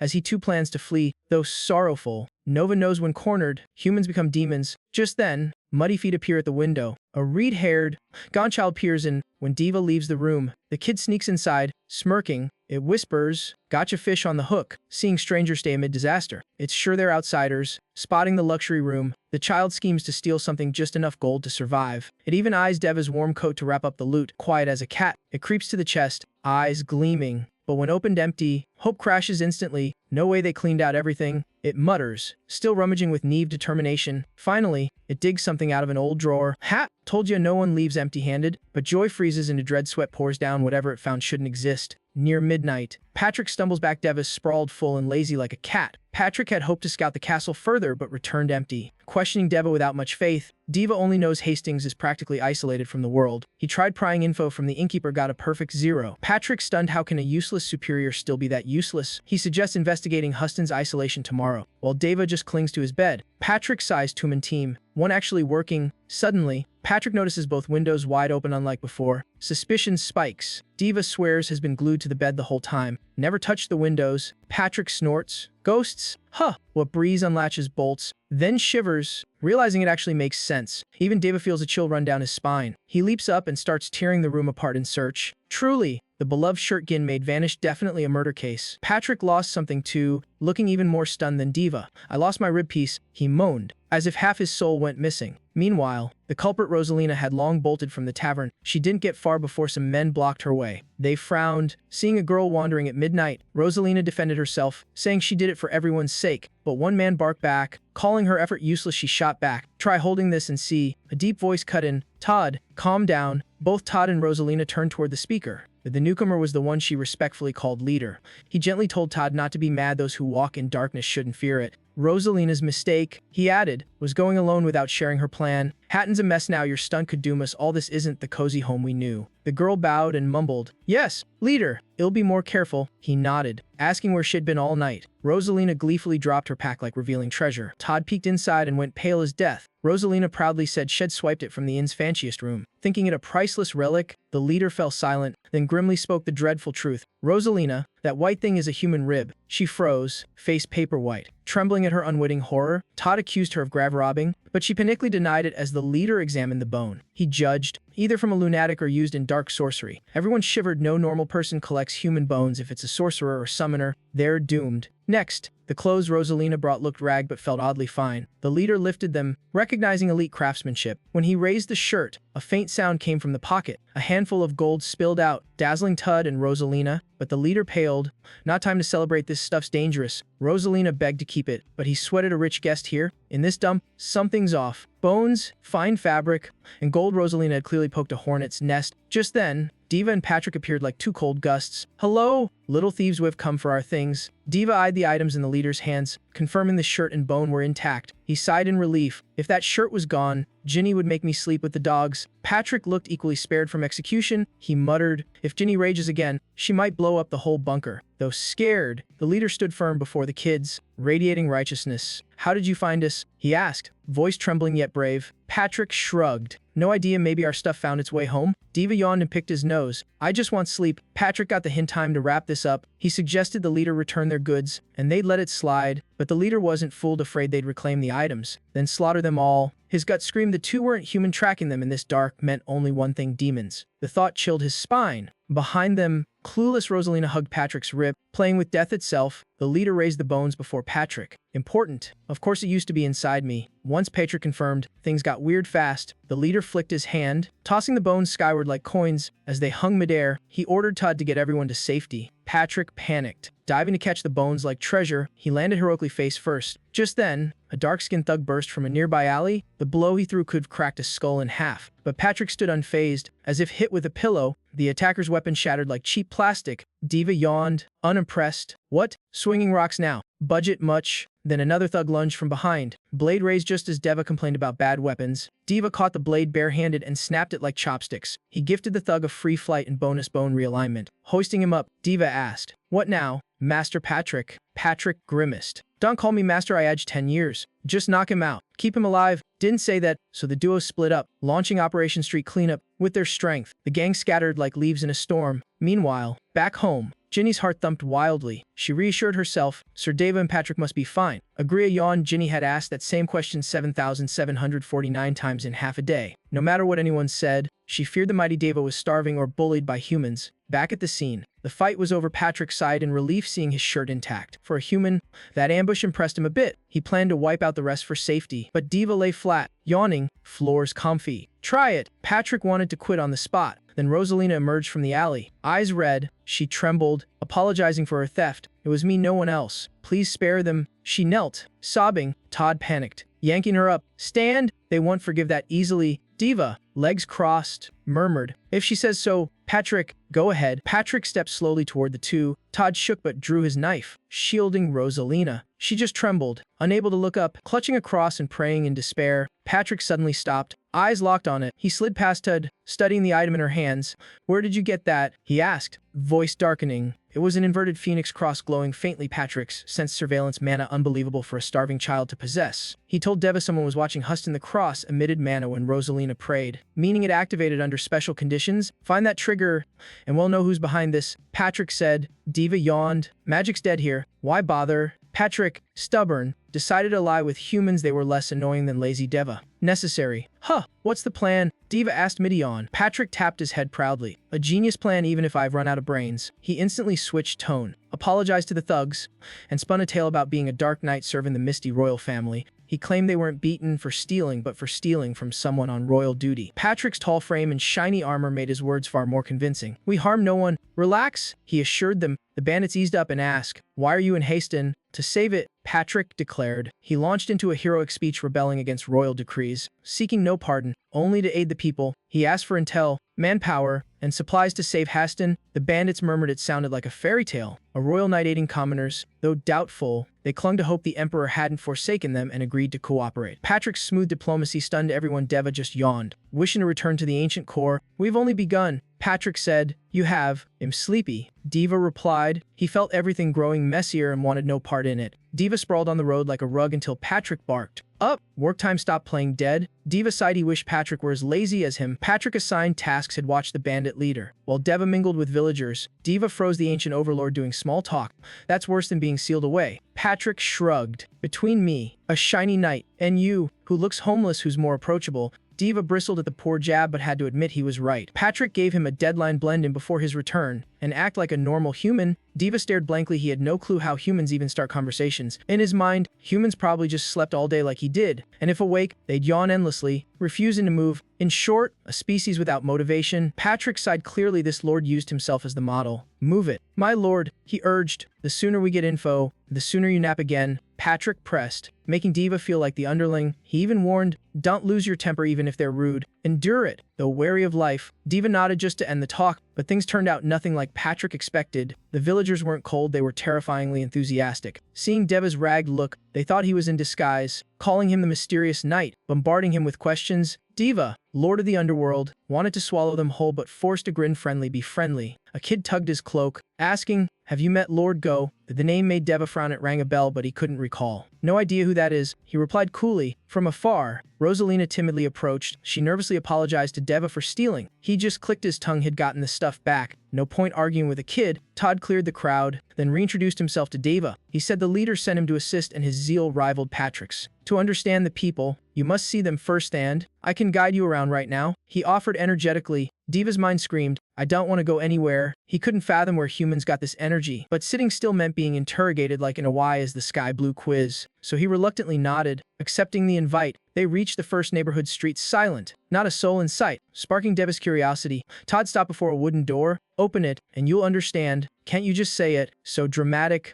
Deva grumbled, annoyed but obedient. He pushed the door open. As he entered Haston village, the sight froze him in place. A couple lay stiff on the ground, eyes sunken, bodies rigid. Todd explained they'd starved. Nothing left to eat, even death was pointless. The people waited for death in silent fear. Deva frowned, normally the hungry rebel. Yet here they chose death over defying their lord. Reading his thoughts, Todd flung the window open to the cold wind and spoke gravely. The black calamities ravaged us for over a month, yet Haston stays silent as a graveyard. Aren't you curious, Sir Knight? Why don't they rise up? While Deva scratched his head over that, deep in the infernal core, 2 caretakers were dying of boredom. Agria grown life in the dungeon was dull. She just wanted to dash to Haston and meet her idol. But Ginny stopped her. Lord Deva trusts us. Leaving post would betray that trust. Yet inside, Ginny smiled smugly. Surely she was the one Deva trusted most. Gullible Agria brightened, thinking she too had won Deva's favor. Ginny sipped tea calmly, eyes scanning for intruders. Agria used the Watcher's Eye spell to scout the surroundings. Acting all professional, Ginny smiled finally, someone doing the work for her. But within seconds, Agria's face went pale. Watcher's Eye reacted. An intruder, just one. But the man is strange, she said. Prepare for battle. Ginny lipped up, eyes gleaming. It's here. Agria barely drew her weapon before crimson light flooded the room. High heels clicked, followed by a sultry laugh shattering the tension. Yo! Heavens, no need to panic. A stunning woman appeared, skin white as snow, curves ablaze. Beth Bathory, mistress of Trey Castle. Her sudden arrival flustered Ginny. Deva was away, and she hadn't prepared the welcoming rites. As Beth laughed, to atone, just give me a little of your blood. Ginny forced a smile. You're joking again. Sister, the vampire turned to Agria. And who's this child? How many centuries old? Agria puffed up proudly. I'm Demon King Melchizedek, 17th heir of Asmodeus. Asbeth chuckled, amused by her youth until Ginny introduced her true rank, making Agria nearly swallow her tongue. She tugged Ginny aside, whispering, if Beth's here, could the boss of all dungeons show up too? Ginny frowned. The question irked her. Deva hadn't even officially accepted Agria as part of the ancient core. Yet the girl was already dreaming big. Asbeth lazily waved, ordering her bat servant to pour tea. The bat morphed into a handsome man, bowing to serve, mentioning Deva. Beth realized she hadn't seen him or Patrick for ages. Ginny admitted both had left earlier. Asbeth's face darkened, crimson eyes glinting. Unbelievable, they vanish now of all times. Startled, Ginny whispered, has something happened? Asbeth sighed coldly. Every village around Trey Castle has been erased. No survivors, no corpses, only a sea of blood to the horizon. Asbeth found the scene bizarre. The blood flowed toward Haston as if guided. Nothing human about it. Agria's hair stood on end. If bodies vanished, maybe they were out for a stroll again. Asbeth suspected the same. If corpses obeyed, there had to be a puppeteer behind them. A name flashed in her mind. Oroso, the Lord of Undead, the reason Macedon came to the Boulevard today. She meant to warn Deva, but the underground base was empty. No creature left to send a message. Asbeth sighed, baffled how Ginny could trust Deva enough to let him roam free. Agria shrugged, declaring it hero time. Even bored warriors must fight. Back in Haston, Deva listened to Todd's tragic tale, realizing the black calamity sparked it all. When the plague spread, someone burned the fields, turning the harvest to ash in moments. Rumors claimed eating tainted crops caused agony, branding Haston as cursed land. Hearing even the emperor abandoned them, villagers despaired, but a flicker of hope remained. A kind couple opened their granary to feed all, reigniting unity among the people. But just as faith bloomed, they were brutally murdered. Greed, the whispered culprit. After that, trust collapsed, selfishness reigned, and starvation claimed all. Only poor folk like Todd survived by daring eat the cursed food, yet nothing happened. Deva instantly knew someone had spread the rumor to sow chaos. Todd led him to the graveyard, where mountains of corpses could freeze the bravest heart. The living dug mass graves to bury fast before flies took over. When Deva asked why not burn them, Todd said no one dared. Grief was too fresh. He added the murdered couple were Rosalina's parents.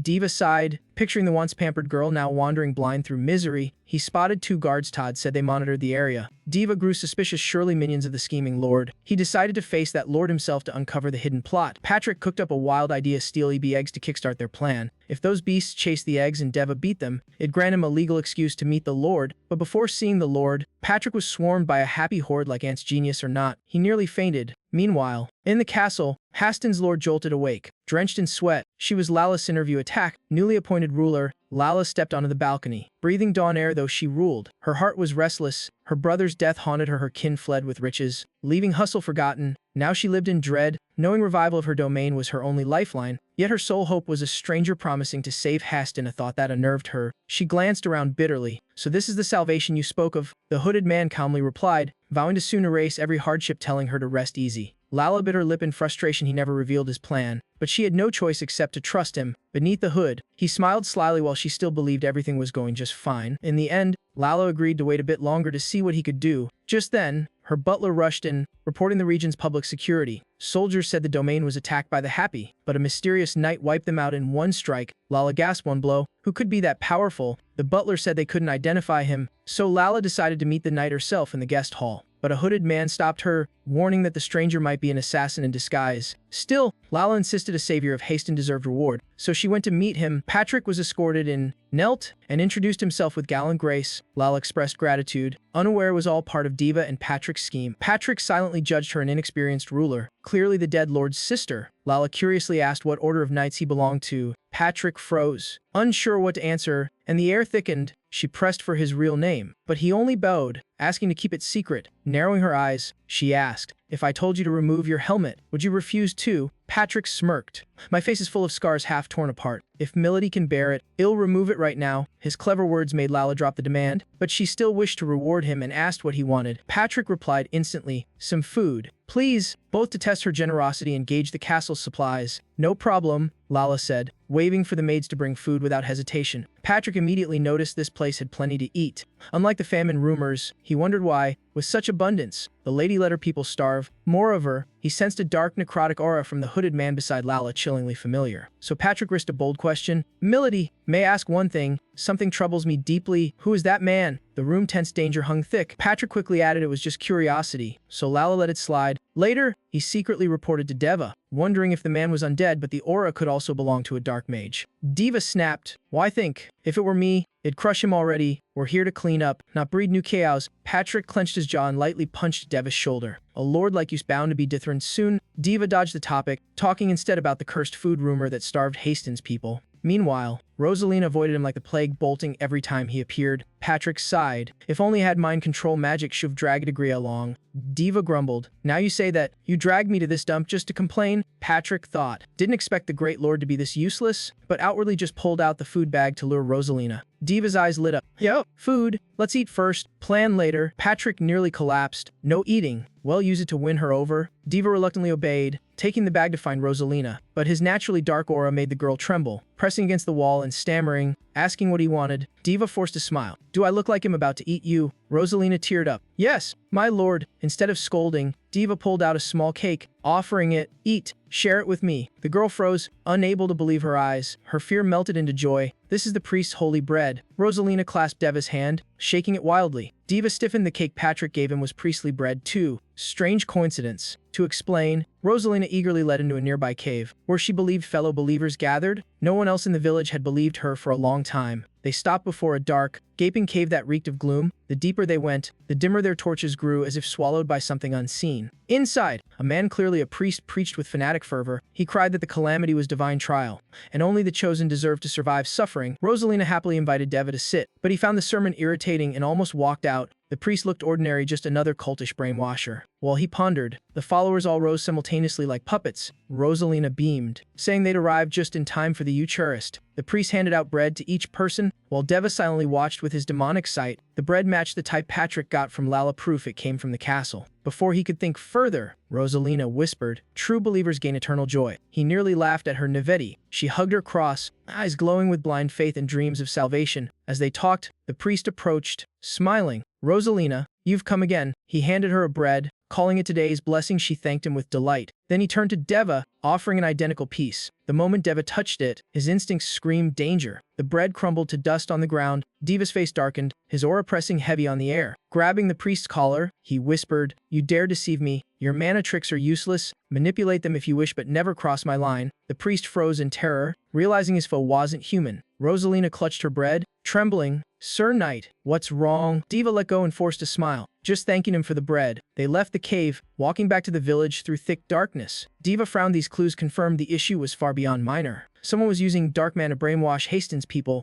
exploiting the region's isolation, combined with the necrotic energy Patrick sensed earlier. It meant a stronger force lurked behind. "Wow, you're so smart, truly the great Lord Deva." Agria suddenly appeared, eyes sparkling in awe. Lost in thought, Deva had spoken aloud. Great. Now the noisy girl had followed him to Haston, perched on a rooftop. Agria teased, "Didn't you say this place sucked? Looks fine to me." Deva knew she wasn't here for sightseeing, and sure enough, she reported that Lady Battery had found something strange near the ancient ruins. She added that all odd phenomena around the castle pointed toward Esteem, and the prime suspect, according to Battery, was none other than Oroso. Oroso? Huh, likely, but just a wild guess. Deva muttered lazily. On the way, Agria had figured out that Huston was in a miserable state. Though no undead appeared yet, she believed someone was manipulating mana veins to control the area. She thrust her staff into the ground, activating a low-level mana scan, and purple light flared out. "Knew it," Agria exclaimed. The priest increased their followers, Ador was actually an undead in disguise. Worse, he was the gatekeeper of the death zone, a real lich named Simon Magus. Meanwhile, elsewhere, Marga, a loyal servant, knelt to report Hastings' situation to his master. As Lady Battery suspected, the puppeteer was Oroso, Lord of the Undead. Marga trembled, saying this was his final report before Oroso's personal arrival. Oroso wasn't surprised. Omu had warned him. White armor,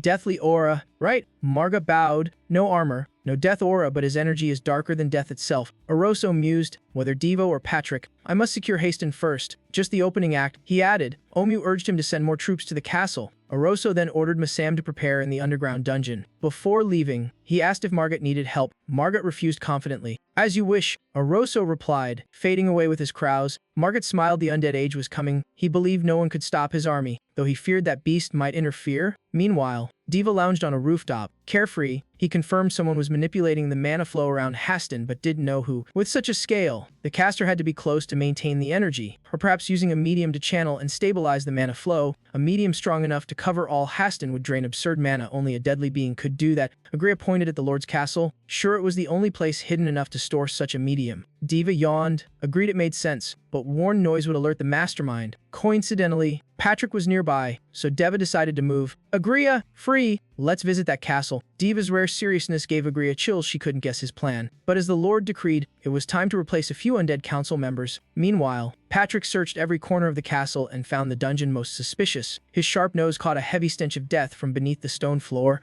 The clang of metal echoed below. Someone was working down there. Sneaking in, Patrick saw a hulking butcher joyfully hacking corpses, his cleaver massive enough to impress even him. Patrick cuffed politely, sorry to intrude, but who's your master? The butcher roared and swung his blade, aiming to turn him into dinner. But to Patrick, that swing was slower than a snail's crawl. He caught the blade with one hand, squeezing until it cracked. So, the Lady Lord's in league with monsters too? Patrick sneered. He snapped the massive cleaver like a bundle of sticks. Before the butcher realized, Patrick crushed his jaw. Done. Now scram. You stink. The corpse fell. Torches went out, then reignited with eerie blue flames. Patrick tensed up, sensing battle energy surrounding him. A heavy shock knocked his helmet off. Yo! Even a Dullahan joins the party. Patrick grinned. Amused. What are you scheming? You bunny freaks? He taunted. Still polite. He asked, who assigned you to guard this place? Only chilling silence replied. Instead, the Dullahan lunged with terrifying speed. Dodging, Patrick noticed it wielded a cursed sword able to corrode weapons, making the duel deadlier. He quickly assessed, this one's no ordinary foe. Clearly, it wasn't a mindless, headless knight but an intelligent type. We're both undead, why fight? Let's chat, Patrick offered. Pointless. The Dullahan ignored him, striking relentlessly, forcing Patrick defensive. He vowed to uncover why it appeared here and believed Lala knew. Not wanting to prolong, Patrick unleashed rapid attacks, overwhelming his foe. Though powerful, the Dullahan lost its cursed sword. With a few swift cuts, Patrick shredded it to pieces. The battle ended in a blink. Late at night, Lady Lala woke, shivering from a chilling aura. She opened her eyes to see a figure looming beside her bed, radiating deathly cold. Who let you into my room? She quivered, clutching her blanket.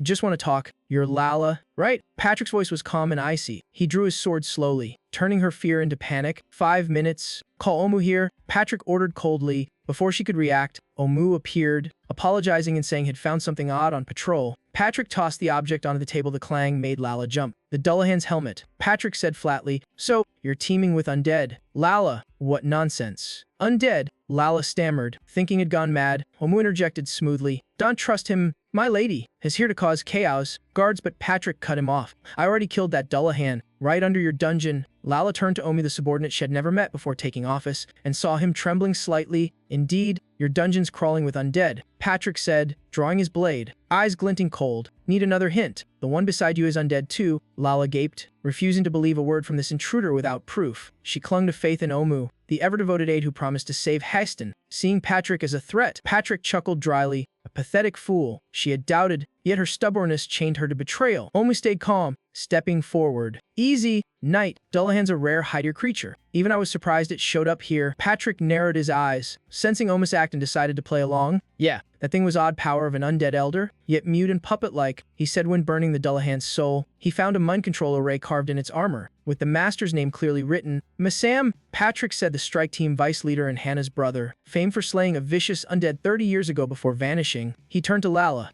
Know who that terrifying undead was? She shook her head. Patrick smiled slyly. He spun his sword and aimed it straight at Omu. Then tell me where's Oroso, Lord of the Undead, your master's master. Hearing Oroso's name, Lala panicked. Wasn't he the demon king of the dead realm? Why was she involved? Omu burst out laughing madly, ignoring the blade at his throat. The sick ladder snapped Lala from her delusion. You said you'd save me and my people, she screamed. Yes, and I will my way. He raised his head, revealing pale skin, red eyes, and a twisted grin. Lala froze in terror. Unable to speak, Patrick realized his arrival had completely ruined Omu's plan. But Omu didn't care. Had been cornered. Omu lunged, trying to seize Lala as a hostage. Before he could touch her, Patrick sliced off his arm. Stay still, his thunderous voice roared. The arm hit the floor. No blood, only full black smoke, proving he wasn't human. Lala's spirit broke. Discovering her trusted ally was undead in disguise, Omu removed his helm, revealing his true monstrous face and dark schemes. Shattering her faith, he threatened to erase the entire domain, turning it into a lifeless hell. He mocked humanity, saying extinction was their blessed destiny. Omujin revealed his vile undead form,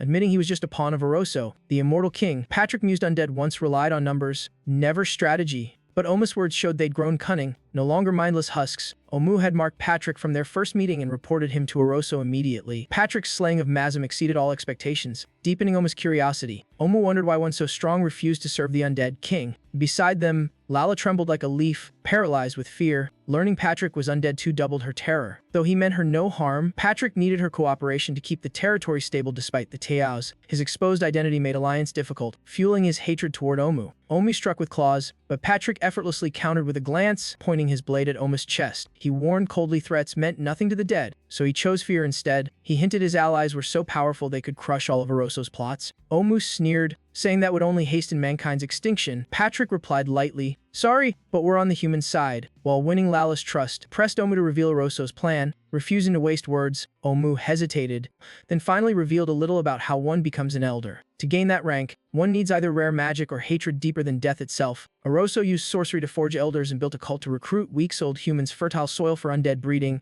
Underground, Lala shuddered, realizing she was just a pawn in Oroso's grander plan. They plotted to raise countless elders from corpse seas below to devour the Empire. Patrick shrugged mockingly. That's wickedly clever. When the Empire falls, survivors will become Heidier undead, the 7 plagues of the New World. Omu laughed maniacally, muttering forbidden words. Pitch-black magic array spun, exuding deadly aura. Lala cowered in fear while Omu grew more ecstatic. He boasted he could still cast spells with mere speech despite losing an arm. Patrick sneered, mocking the talkative fool. Omu roared as his curse formed an invisible hand crushing Patrick. He believed victory. His only ancient monsters rivaled Oroso. He comforted himself that such creatures were asleep. None could stop him. Patrick unleashed primal force, shattering the magical bindings easily. Omu froze. Patrick's power defied all logic. Patrick sifted through Omu's babble, extracting the key point. No matter the scheme, if the ancient monster returned, all would crumble. Suddenly, the Chenlo Tower exploded, stones raining like a storm. Patrick sighed. Again, every time someone shows up, the world quakes. Never a quiet day. Lala cuffed amid the thick smoke. She jumped as 2 strangers emerged from the void. More terrifying than Patrick, Diva glanced at her with the apathy of seeing a wilted weed. Then he turned to Patrick. A short exchange confirmed Patrick knew everything. A dark beam shot straight toward them. Diva didn't even look, flicking aside effortlessly. The rebound turned into 1,000 spikes, piercing Omu through. Omu's eyes bulged. The power was beyond imagination. Patrick smirked. Told you, my company's not ordinary. Diva eyed Omu like an outdated artifact. Omu trembled, realizing the being before him was the ancient monster Oroso feared. Yet he wondered why Diva appeared unannounced. Noticing the castle's mana stone had gone dead, he also saw that Agria beside Diva was a true demon lord. Knowing defeat was certain, Omu could only stall and alert Oroso. He tried to stay calm, trembling as he asked Deva's purpose, but couldn't finish. A blinding light struck him, dazzling the entire hall. Another earth-shaking battle erupted, rocking every corner. Omu was smashed face first, lying limp like a rag amid the ruins. Agria, annoyed, swung her staff, unleashing black fire that incinerated Omu's body. Diva yawned, bored. Surprised, the undead still laughed while pulverized. Being undead, his mind was disturbingly resilient and stubborn. Omu howled, commanding all to kneel. Their lord was descending. Patrick frowned a warning. Diva just sneered. This guy's too flashy. In Haxon Village, the sky began to spiral ominously. Rosalina rushed from the empty Gibbet Square, desolate from the plague. But as always, Todd caught her the moment she arrived. She expected scolding, but Todd only sighed heavily. The thieves' gang had just met the leader and crew reached a grave decision. They'd leave Huston tomorrow night. As leader, Senya no longer trusted Diva or Patrick. Come with me, I'll explain on the way. Todd told the girls softly. He led Rosalina to the mass grave where her parents rested. Since they were leaving forever, Todd wanted her to say goodbye. He didn't force her, just said she must choose her own path. She quietly asked why they should leave Haston when salvation was near. Todd replied coldly, blind faith saves no one, not even your parents trapped in that darkness. He believed the god she worshipped wasn't the only way out. Todd added gently, her actions could also redeem the dead. His words struck her like revelation. She clenched her fists, fire flaring in her eyes. Her new resolve made her see salvation wasn't waiting, it was doing. With that thought, Rosalina took the torch from Todd's hand. She looked down at the pit, meaning to light the souls for peace. But a strange hand stopped her midway. A mocking voice sneered, "Out so late, daring, aren't we?" Todd tensed instantly.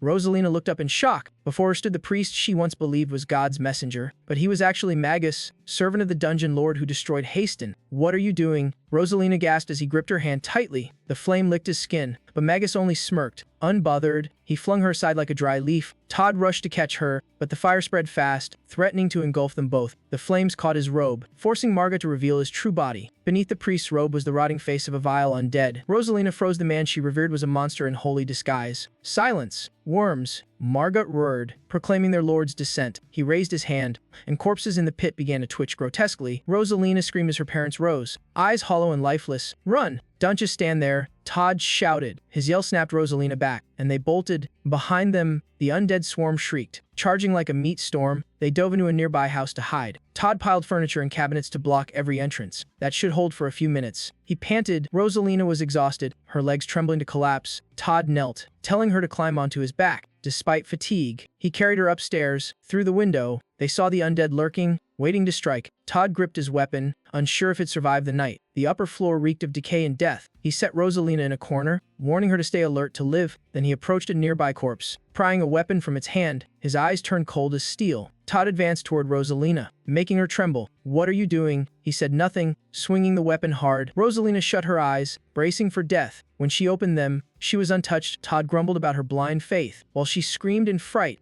A loud crash echoed below. The undead had broken through. Todd rose instantly, ready to fight. As Rosalina grabbed anything to defend herself, she scanned the room, trembling hands still searching for anything useful. Todd watched her briefly, then suddenly turned and walked away. He smiled strangely and stepped into the hallway. The door locked from outside, trapping Rosalina within. Todd had planned it, using his own blood as bait to distract the undead. Inside, Rosalina screamed as Todd, suppressing pain, lied that he was tired of her dependence. He added softly, "Don't call out, don't move, stay quiet, they won't find you." Understanding, Rosalina held her breath, stifling sobs. From behind the door, Todd whispered, "Sorry I was too harsh on you." His trembling voice carried regret and affection. Outside, Todd charged into a hopeless battle against the undead horde. Inside, Rosalina wept silently as blood and fire drenched Huston. Outside, townsfolk stared at the crimson sky, thinking the new lord had angered the gods. As troops rushed to the castle, horrific scream froze the ranks. They turned to see a blood-soaked youth staggering forward. Gasping a warning, a soldier caught him and checked his wounds.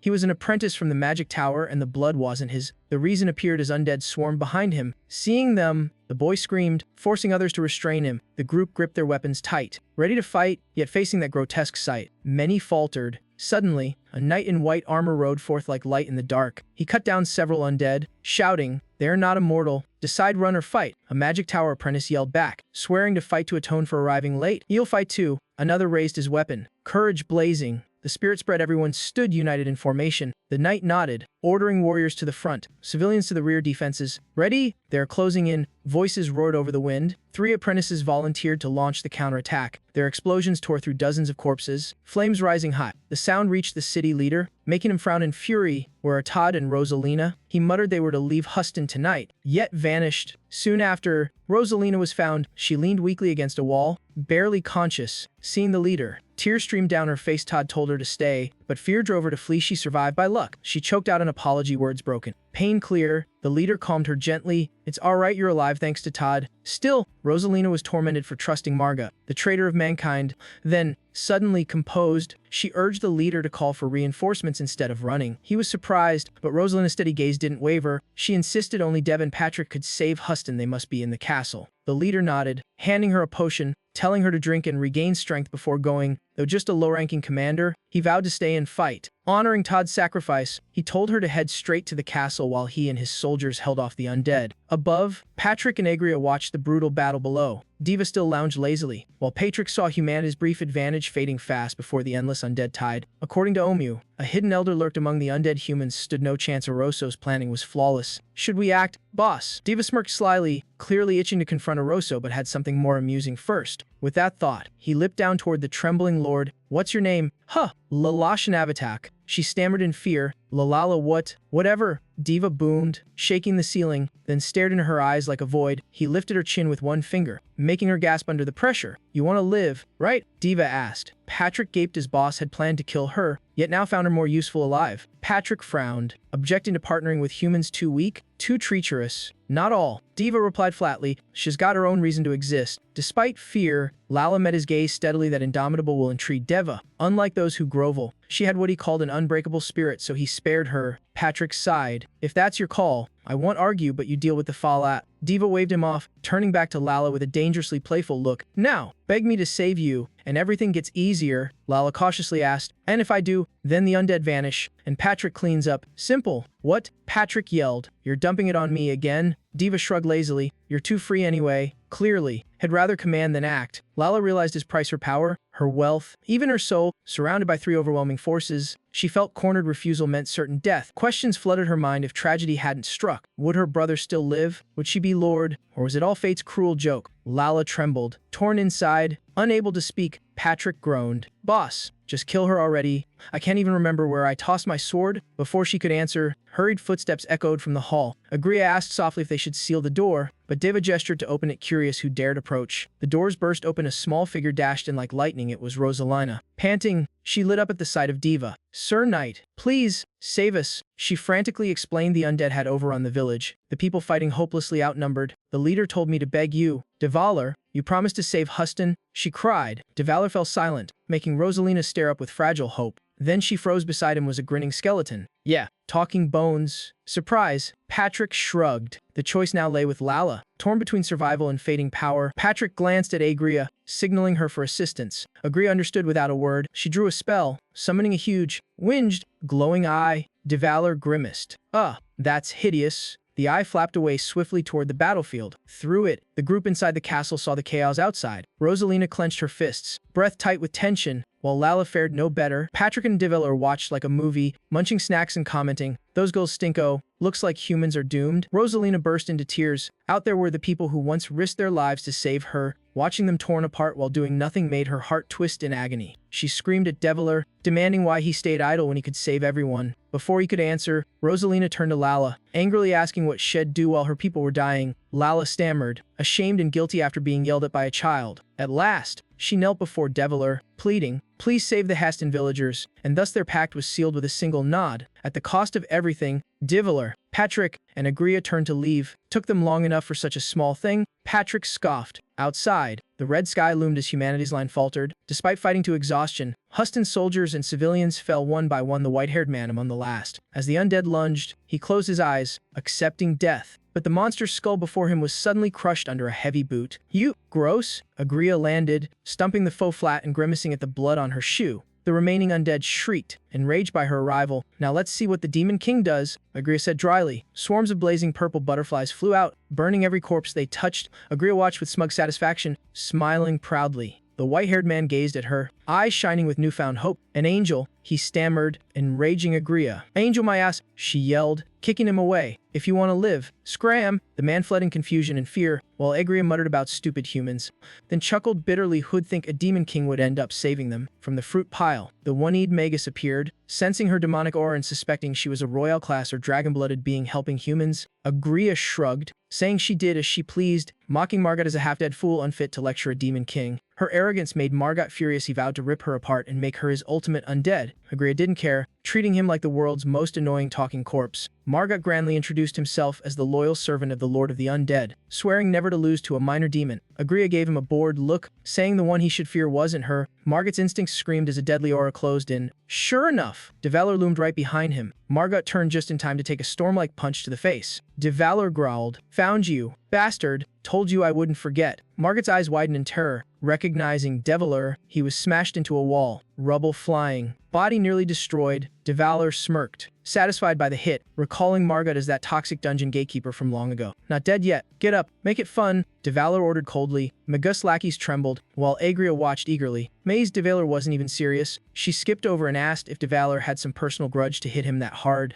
DeValer dismissed it, saying he just hated the guy and wanted a few more punches, but Margot probably couldn't stand up again. DeValer suggested they leave and asked Agria whether Erebos was hiding in the village. Agria looked up at the crimson sky, saying the magic barrier showed its controller was outside. Still, she admitted she wasn't strong enough to break that seal. DeValer told her not to worry, he'd handle the big stuff. Her job was to clear out the minions and protect the civilians, since Hastings' survival needed its people intact. Agria accepted with fairy resolve. DeValer patted her head approvingly, making her beam, then told her to clean up before his fight with Erebos. Agria grinned and agreed, while DeValer strode off toward Marcos. The gatekeeper trembled, convinced DeValer was the ancient demon his master once feared most. As DeValer approached, the ground lit up. A formation rose as Margot sneered, revealing his trap for the beast. The formation exploded violently, flinging Margot back, but it was all part of his plan. As Erebos' loyal servant, he vowed not to fail, crawling away to report even while gravely wounded. But his foe was DeValer, now raging with monstrous power. DeValer smirked, mocking Margot for always knowing how to annoy him. Margot screamed curses, shaking with fury. From across the field,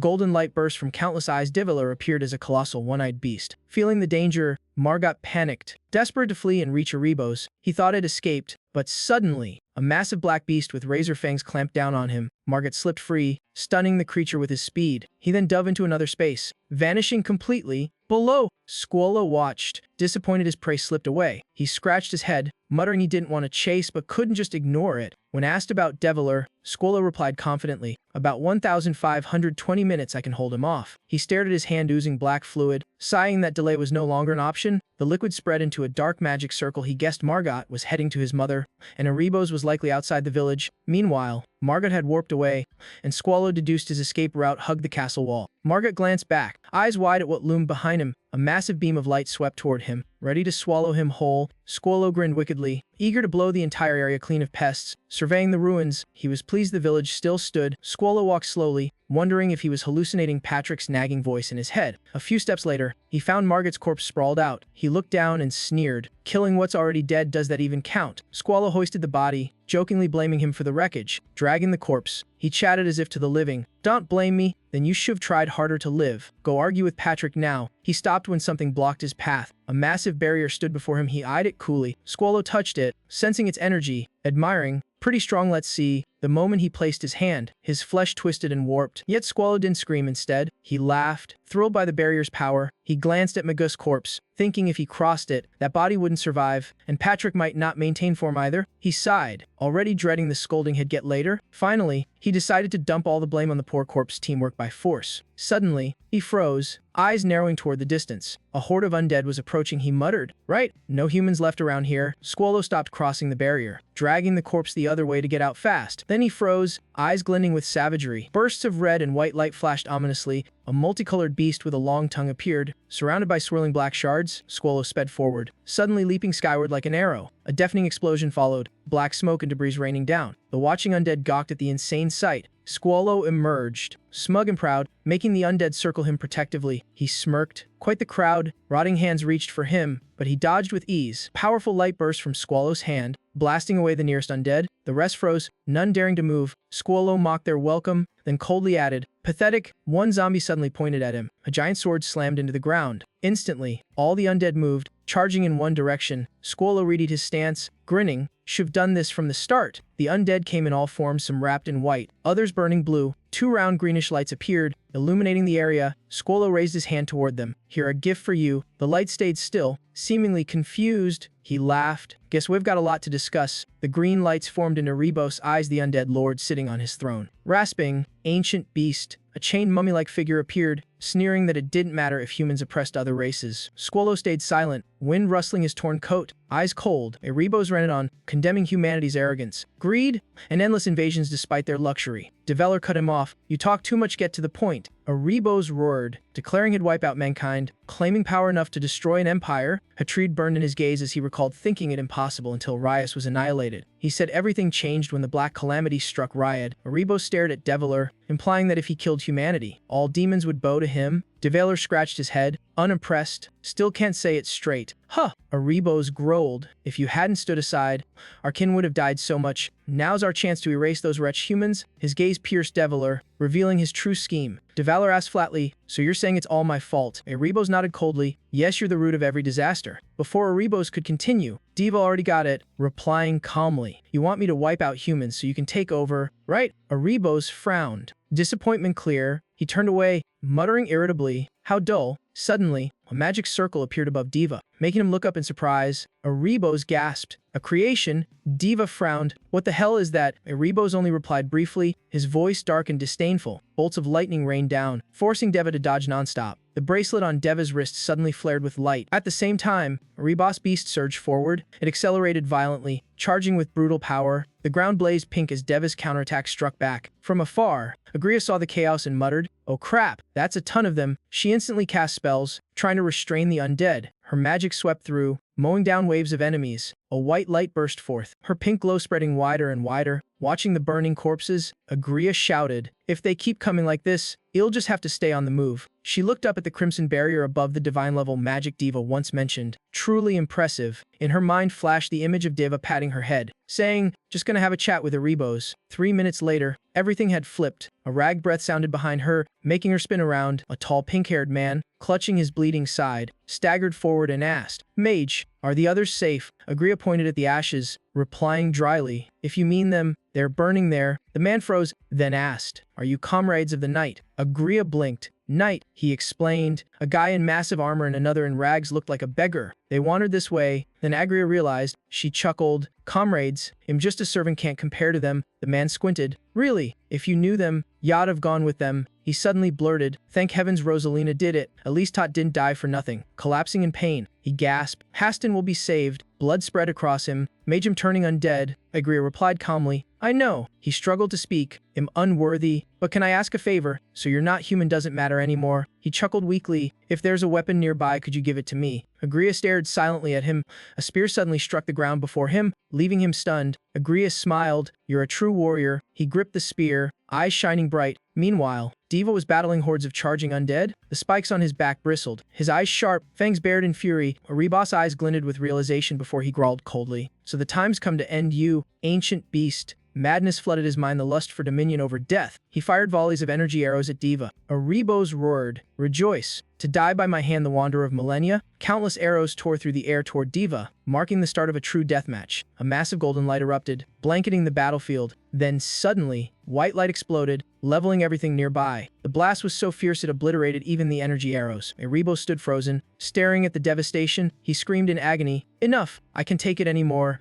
Diva frowned. You want me to hit you, or is this just bait? A tremendous force surged, shaking every tree around. The nearby undead stared blankly, clueless about what was happening to their master. Erebos unleashed surging waves of magic like raging tides. Diva raised a brow. Huh, you're venting on trees. Seriously, that your best move? He glanced at the huge energy masses in the sky, teasing, no new tricks left. Erebos froze, realizing Deva was using him as a benchmark, and decided to retreat. Gritting his teeth, he muttered, too reckless, then detonated the whole area to escape. But Diva blocked him, saying coldly, I'm still talking to you. Erebos, tilting his head, he warned, don't even dream of running. Erebos' eyes flared with rage as he poured all his mana into devastating spells. Diva just watched silently, making him even more rattled. What's wrong? Out of tricks already? Diva growled, fury flashing in his eyes. Erebos clenched his fists as black shadows engulfed his body. Another explosion burst forth, but didn't even scratch Deva, who only sighed in boredom. The following blast merely scattered the dark smoke into the air. Diva waved dismissively, mocking, you guys fight like you're following a bad script. Before the undead army, a massive energy surge pierced their ranks and coiled back around Diva. Crimson chains wrapped around him, catching him off guard. Erebos suffered backlash, his body decaying into a white skeleton.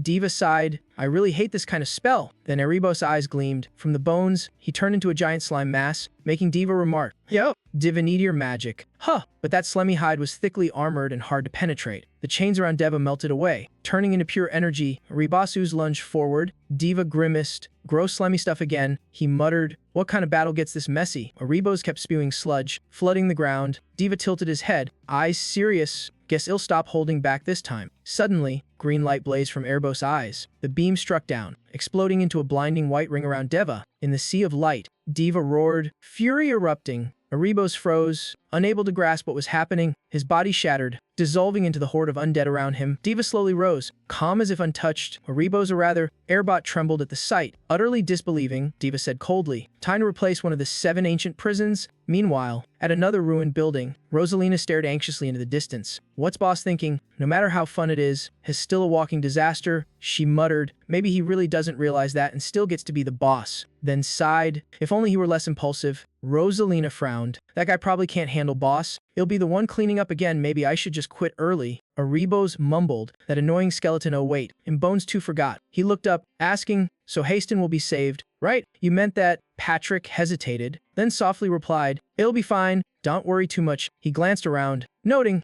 "Good thing no undead are left. The village glows pink now. Classic Demon King Agria style." Nearby, Agria was lying exhausted. Patrick chuckled. Perfect timing. Agria lay flat, panting. "Done. It's been ages since I burned this much mana." Patrick gave her a warm smile. "You've done well, Lady Agria. Without you, would be doomed." She shook her head. "Lord Devallo did the hard part." But Patrick smiled. "Nope, you were amazing." Agria suddenly remembered. "Wait, is Deva still fighting that guy?" Patrick nodded. "Yeah, boss is still at it." Quite the sight. Everyone turned toward the battlefield. Patrick added, "Spectacular." "Sure, but the aftermath's gonna be a nightmare." He sighed, glancing at the ruined village. "Every time boss fights, trouble multiplies." Rosalina stayed silent while Patrick groaned. "Guess he'll be working double shifts after this." He grabbed his head in despair. He could just stomp them flat, but knew he's gotta drag it out. "Never thinks of me. The cleanup guy." Rosalina hurried over to calm Patrick down, urging him to stay composed. She turned back with a strained smile. "Yes, I'm listening." As Patrick continued, "The Lord is the only one I swore to keep alive. We should clean this place up soon to avoid trouble later." He rested his sword on his shoulder, smirking. "Honestly, keeping the rest alive is pointless." Hearing that, Rosalina fell to the ground in shock while Aetner froze. She cried out, "Wait, Lord Patrick. She's my subject too." Patrick stayed silent for several tense seconds, the air heavy with dread. Then suddenly, he smiled kindly. "Kidding. No reason to kill the kid." He eyed Rosalina's frail form, thinking, "She's too weak to matter. Those alley bandits are already gone." Seeing her hollow gaze, he concluded, "Her spirit's already shattered. No need to bother." The three sat in heavy silence while Patrick quietly weighed the cost of killing her. He glanced at Aetner, thinking,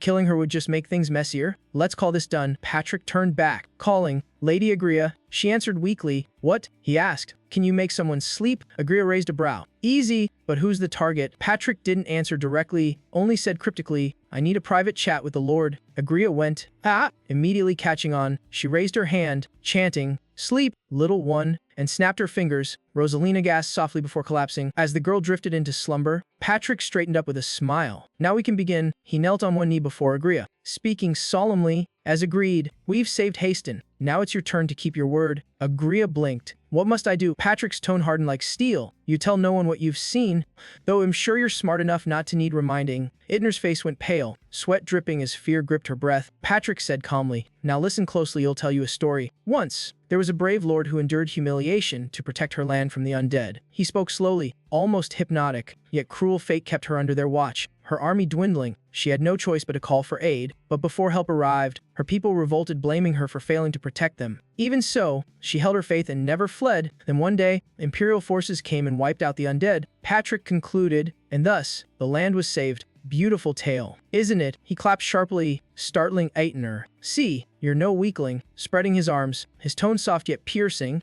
"You're the one who sacrificed for your people.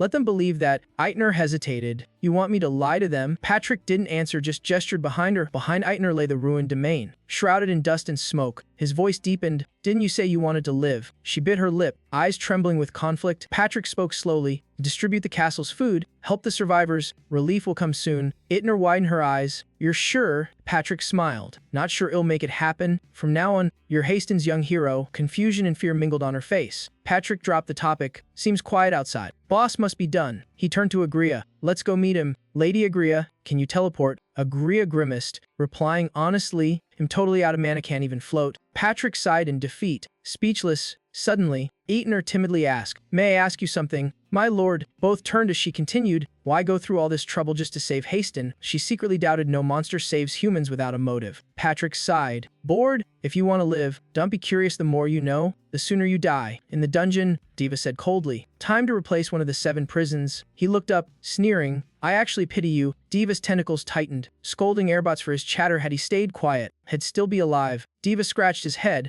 grumbling about constant stabbings and back pain like an old man. Erebos sighed. Your power is beyond imagination. Diva lazily scratched his back. Yeah, don't care. Tilting his head, he asked, so why haste? Anyway, Erebos muttered. Had you not attacked, I wouldn't have revealed myself, he said calmly. Haston's a strategic point, but Diva cut him off. Nope, that's not what I meant. He smirked. You knew this was my land and still showed up. Erebos shot back.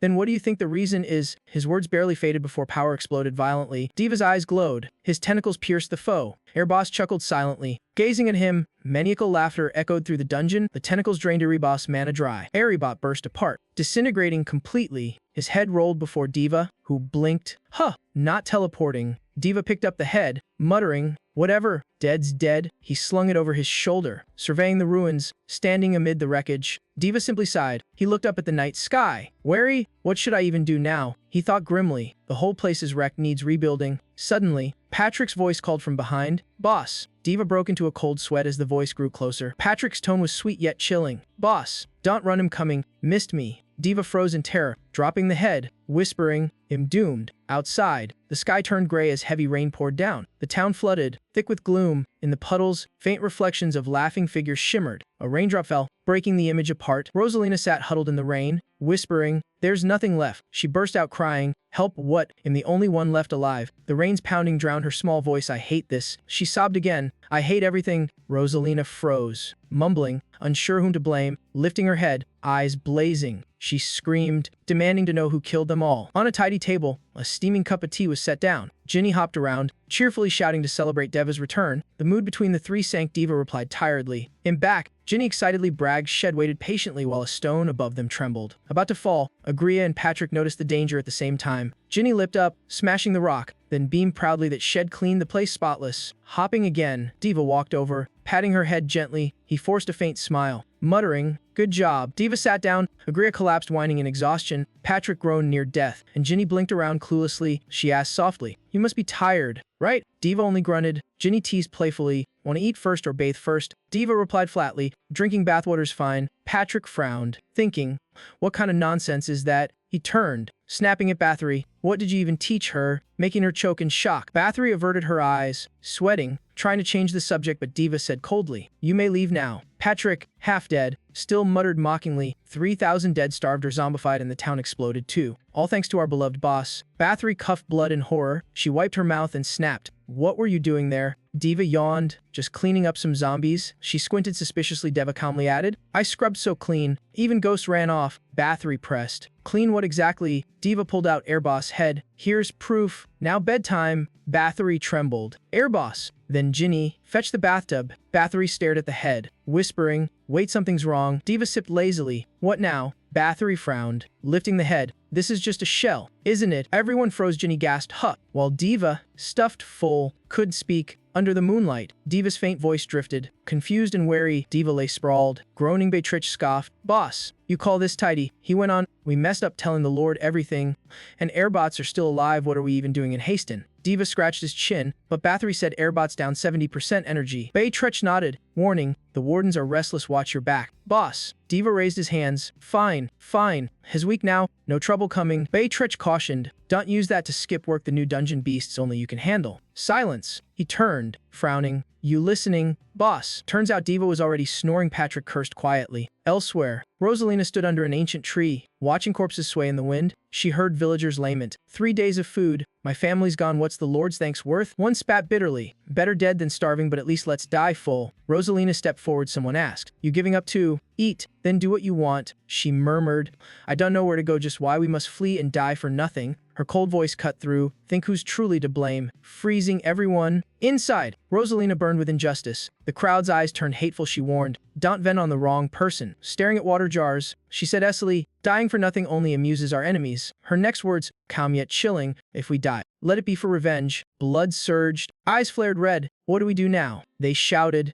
Rosalina lifted her chin, voice sharp, "Slaughter every monster and demon below the palace." Outside the palace, 2 guards stood still. Inside, Agaris knelt amid a ring of soldiers. From the throne came a regal voice. "Agaris Leviathan." He bowed. "At your service, your majesty." The king said slowly, "You sat through that long speech unfazed, impressive." Agaris replied calmly, "Amused to it." The king's gaze hardened. "The army's fate rests in your hands. Don't fail me." Agaris bowed lower. "I will serve with all loyalty." "Your majesty." Outside, the sky blazed bright. A flying carriage drifted through the clouds. Garrett asked softly, "You've got full command now?" Agaris rested his chin. "Yeah, the warrant targets pay Ming Nai." He mused, "Is hiding, but once a rich noble has got backers, knowing his hunted will rattle him." Garrett stayed silent. Agaris gazed down, thinking, "It's been a month since the Black Calamity hit VS. That disaster threw the nobles into chaos. Accusations flew like storms. The weak were devoured. An imperial order reshaped itself." The carriage stopped before a glittering gold building. Garrett followed, reminding, "Meeting in 2 hours, what if you're late?" Agaris shrugged. "Then they'll just wait." Remembering something, he asked, "Is she all right?"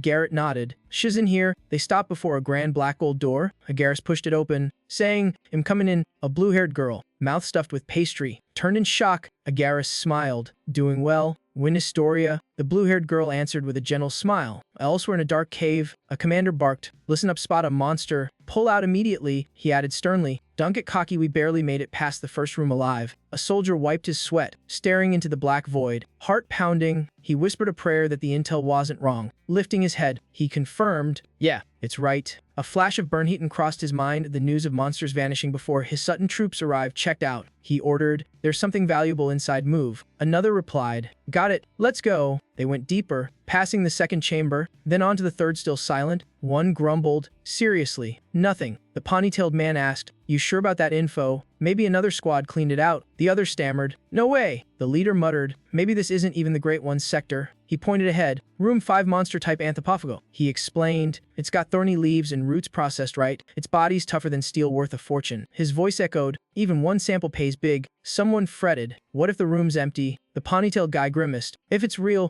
we're dead. Crank teams don't belong here." The leader glared, "Or you want to go home empty-handed?" He stomped ahead, snapping, "Anyone quitting? Fine, just don't expect a share." In the darkness, voices echoed, "Well, see anything yet?" 3 men stood amid thorny vines, stunned by what they saw. The leader bent to cut a sample. One cheered. "Lucky, almost missed it," he replied. "Grab it and go." His silver knife gleamed coldly in the dark. His eyes widened. Sweat pouring, he stammered, "Look there." The others froze. "What is it, Captain?" A scream split the air. "Run!" Behind them, a giant monster rose, swallowing the light. Minutes later, only gloves, a dagger, and boots remained. Patrick tossed a glove, sighing, "Just as I thought, worthless." Lewis sneered, "Greed killed them. Humans never learn." Lewis' eyes, one gold, one blue, glinted with disgust. "I hate humans." Patrick kept rummaging. "At least these boots look nice." Patrick looked up. "Boss, your thoughts?" Diva lounged on the vines, grinning. "Better than zombies. At least." Beatrix gawked. "Told you they're not from the Empire. Check the emblem, West Grand, tell folks." Lewis picked up a torn cloth, scoffing. "Came all this way just to die, dedicated bunch." Diva nodded. "Foreign delicacies delivered to our door, the world's convenient now." Beatrix nearly choked. "What kind of logic is that?" He added seriously, "We still need to reinforce the dungeon soon." Patrick thought. Rumors about this place spread too fast. He glanced at Deva, yawning. "Weird how calm you are about your own dungeon." "Huh." Patrick squinted darkly. "You want me to file for resignation?" Diva jumped up, shouting, all right, I'm going down." As Deva leaped, Beatrix turned to the girl behind. "Good thing you're visiting now." Agria smiled. "Thanks to my magic, we found the intruders, didn't we?"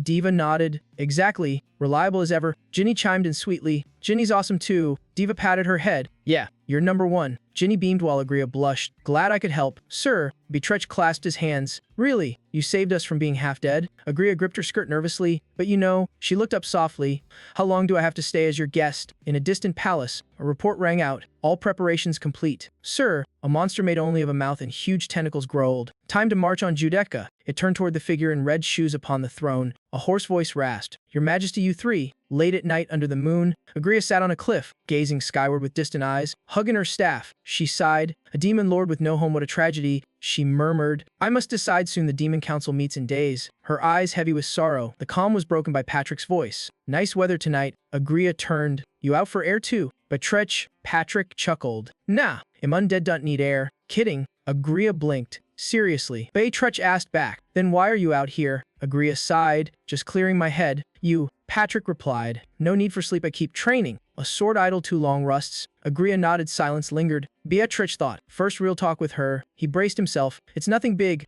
But, he asked, your tentacles are almost healed. Ginny's waiting to see. Coming with us. In the cave, the tentacles twitched and stirred. Agria mused. They're still weak. Beatrich said, this much is a miracle. Ginny shouted from above. 68. She lipped down, still missing a few slow healing. Huh. Ginny checked the data board. 5 more tentacles. Tough call. Agria watched the tendrils coil around her arm. They fought the Hissutton Guild. Didn't they? Beatrich nodded. Yeah. Strange you didn't know, living near Raya's and all. Agria smiled sadly as a tendril brushed her cheek. Yup, I know. All too well. Memories of the Bernazutton heroes, the ones who killed her father, rushed back. She stared at the trembling tentacles, wondering what strength it took to survive that. Quietly she thought, if it were me, I'd have chosen death too. Bowing her head, Agria whispered, dreaming of staying in the Great Court too far away now. Patrick observed. Looks like they're almost healed. We should tell boss to recruit new monsters. Ginny bounced in. Only male ones. Big lazy gate guards. She giggled. Huge as mountains. Patrick sighed. Nope, Ginny, that's not the point. Agria called softly. Patrick, Betrich, both turned at once. Faces blank. Agria pressed a hand to her chest. Resolute. I'm gonna Judica. In a distant tower. Someone asked. Win, is your wound better? Win Astoria smiled. All healed. Garrett warned. At weaker, recovering too fast, looks suspicious. Win pouted. I knew. As she strolled, Agaris opened a cabinet. Got some food here, want any? Win replied while fixing her outfit. Am ready for the meeting. Agaris paused. Yup. Almost forgot, has the servant arrived? Win thought. Not sure. I just stepped out shopping. Agaris closed the cabinet gently. Garrett, Win, you two head to the conference room first. Win asked. And you? Agaris replied. Need to handle a few files, be right behind. They nodded and left. Win smiled back. Don't be late. As the door shut, Agaris' voice turned cold. Do you know who's been serving tea in this room? From the shadows, a redayed figure answered. You'll find out immediately. Agaris nodded. No details, just results. A thought flashed if they cleared the table while he was gone. They'd seen the classified files. His eyes gleamed cold. Find and eliminate them in 4 days, no survivors. The full moon hung high, bathing the silent night in silver. In the council hall, Agaris spoke. Thank you all. We discussed the Black Calamity, the threat to imperial peace. Ket crossed his arms. The Royal Council says the Black Calamity isn't the destroyer. You disagree. Agaris replied calmly. That claim's just a lullaby for the masses. Ket arched a brow. Then proof. Agaris said. I saw him fight hero Gwyn myself. Gager Astaroth lost an arm in that battle. Ket roared. Lies. No reports say that. Garrett's cold voice cut in. The proof's right here, open your eyes. Ket glanced at Silent Win, feeling dread creep in. Even she couldn't win, he thought, sweat forming. Agaris continued. The destroyer strikes without warning. We must be ready for his return. The chamber fell into a heavy silence. Someone asked. So, what's the plan? Rontos responded. Defense is wiser, direct combat is suicide. Agaris nodded. Agreed. Rontos. Then he scanned the room. But what of the 36th masterpiece? It's our only hope to balance power. The room buzzed. That relic's near impossible to find. Word is brachycephalic just lost it to the destroyer. Agaris leaned back, sighing. Who among us can face him? Even the Empire's best failed. He glanced at Gwyn beside him. Except her fragile yet unbroken. Admirable. Sweat trickled down his temple. To surpass that force, we must locate the 36th masterpiece. He paused, and then added quietly, the Pope's behavior lately odd. Resting his chin, eyes sharp, he proclaims the destroyer divine punishment upon the Empire. One man slammed the table. Nonsense. Divine what? Agaris answered coolly, after centuries of suppressing faith. Their backlash isn't surprising. The man snarled, his tone accusing of treason. Agaris only smiled coldly. The others shouted louder, thinking himself mocked. A fierce gust swept through, heralding in chaos. They clashed. Agaris stayed calm, insisting his words were truth. A cold blade touched the aggressor's throat. A masked figure emerged from the shadows, silently taking control. Agaris mocked the man's weakness, then declared calmly he underestimated nothing. Someone cursed. Fuming over the Emperor-Church feud, 3 holy relics of the 36 were now in the Pope's hands. Agaris calculated the only way to seize them was to ignite a grand war. In the cavern, Beatrich shouted that Agria had left. The echo-faded Diva replied indifferently. Beatrich scowled, teasing that Deva's ears were just decoration. He suspected Deva's attitude drove Agria and Ginny away. Diva argued they just went to Judeca for the Demon Lord's banquet. Patrick snapped, warning they might never return, but Trich stroked his chin. Half agreeing, Diva glared, irritated. Ginny hugged a big pot while Patrick recalled Agria's strange behavior. He remembered her odd farewell. Sensing something hidden, Ginny felt it too. Patrick guessed Agria planned to form her own faction.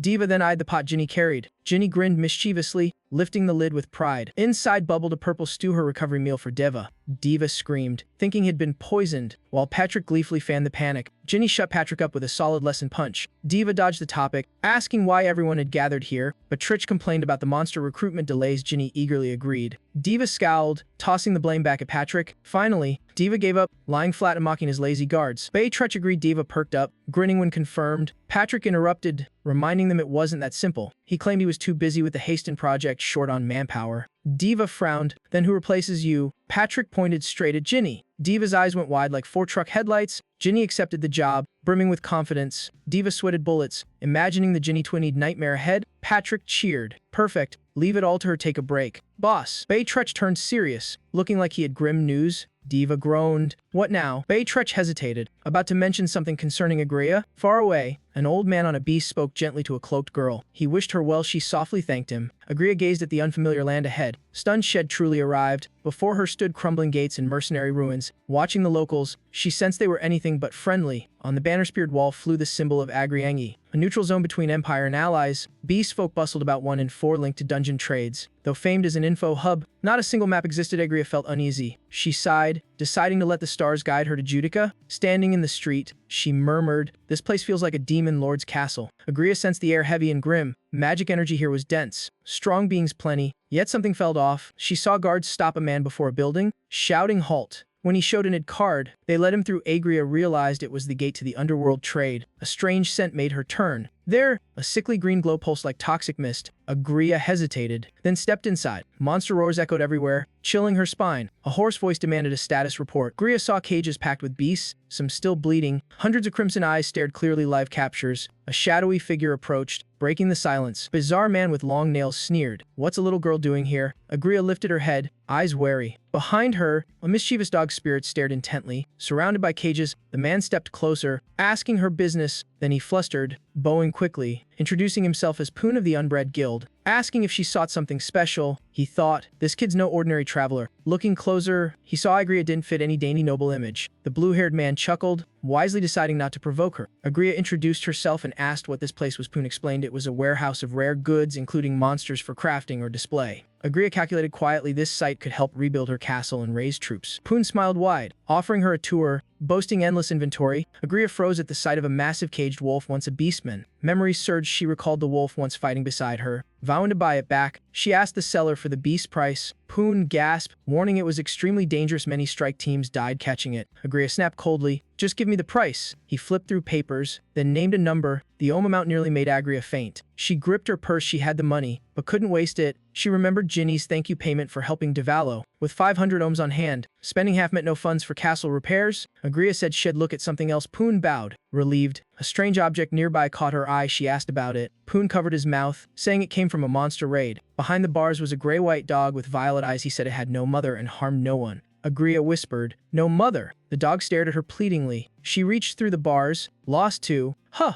Poon panicked, warning it was still a monster, but the creature stayed gentle under her touch. Agria stroked it softly. "Don't be afraid, I blame no one." Poon still feared she'd get bitten. The huge dog melted into a tame pup in her hands. Smiling, she asked, "How much for this little one?" Dusk painted Agria's hair in golden light. She murmured upward, "So I bought the little one after all." The gray dog wagged its tongue, almost smiling. Agria laughed. "You're bigger than I expected." She recalled the dim cage light showing only its head. After a thought, she said, "From now on, your name is Hien." Beneath the moon, she mused how night fell faster here. Together she and Hien looked at the ancient sky in awe. She reminded herself to stay sharp, whispering, "Let's go." Hien, the dog wagged its tail and followed faithfully. Moonlight silvered the ancient ruins. Casting a dreamlike glow, Agria traced the stars, charting her path. A giant deer appeared, blocking her way. She smiled. "Seems I'm at the right place." Agria spoke regally, declaring herself the returned one, and ordered it to guide her. The deer trembled, its shape shifting, then it bowed, proclaiming, "Welcome, Demon Lord." It raised a hoof toward the far mountains. "The monastery lies beyond." The other demon lords awaited. Agria nodded in approval. The dog still trailed behind, making her glance back. She patted its head, saying the demon army needed someone to stay guard. Knowing it didn't understand, she gently urged it to wait and avoid humans. Stroking its soft fur, she sighed, "Where I'm going is too dangerous." Looking at Hien, she decided the name didn't fit. She needed a new one. Suddenly, she froze, struck by an idea. The dog tilted its head, eyes gleaming with curiosity. Diva's carefree grin flashed through her mind. She bit her lip, half amused, half wistful.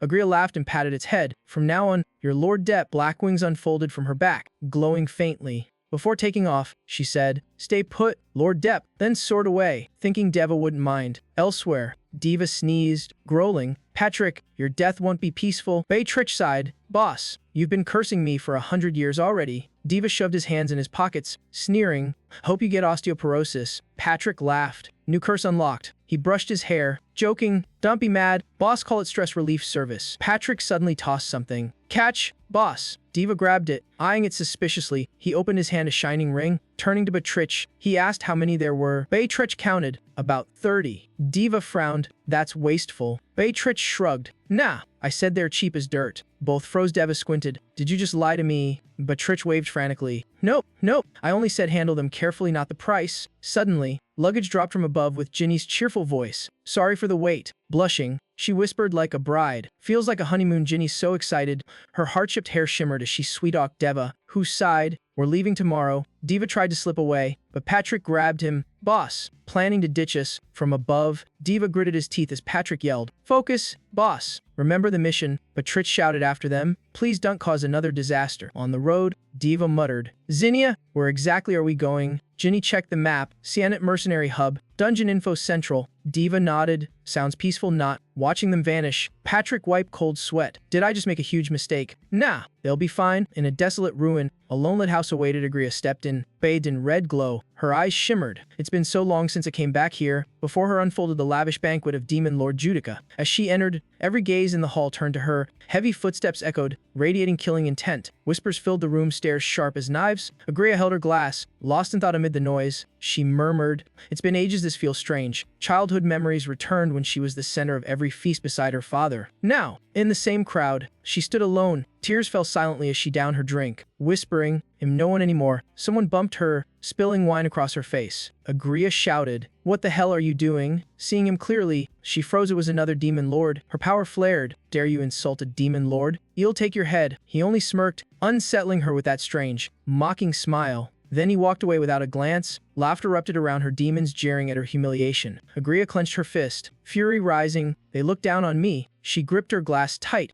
vowing to rebuild her army till they bowed before her. A hand suddenly touched her shoulder. She spun around, gritting her teeth. "Who dares touch me now?" Before her stood a familiar demon lord, her voice trembling. "Agria, is that really you?" Agria froze, speechless. Mammon lunged forward, hugging her tightly, crying, "You're alive. You've no idea how I worried." Agria stammered, "Wait, Sister Mammon." Mammon pressed her head on Agria's shoulder, sobbing, "Feels like we were just playing yesterday." Agria blushed, snapping, "Let go. Sis, that's too rough." Senza said sternly, "You never act like a demon lord." Mammon laughed.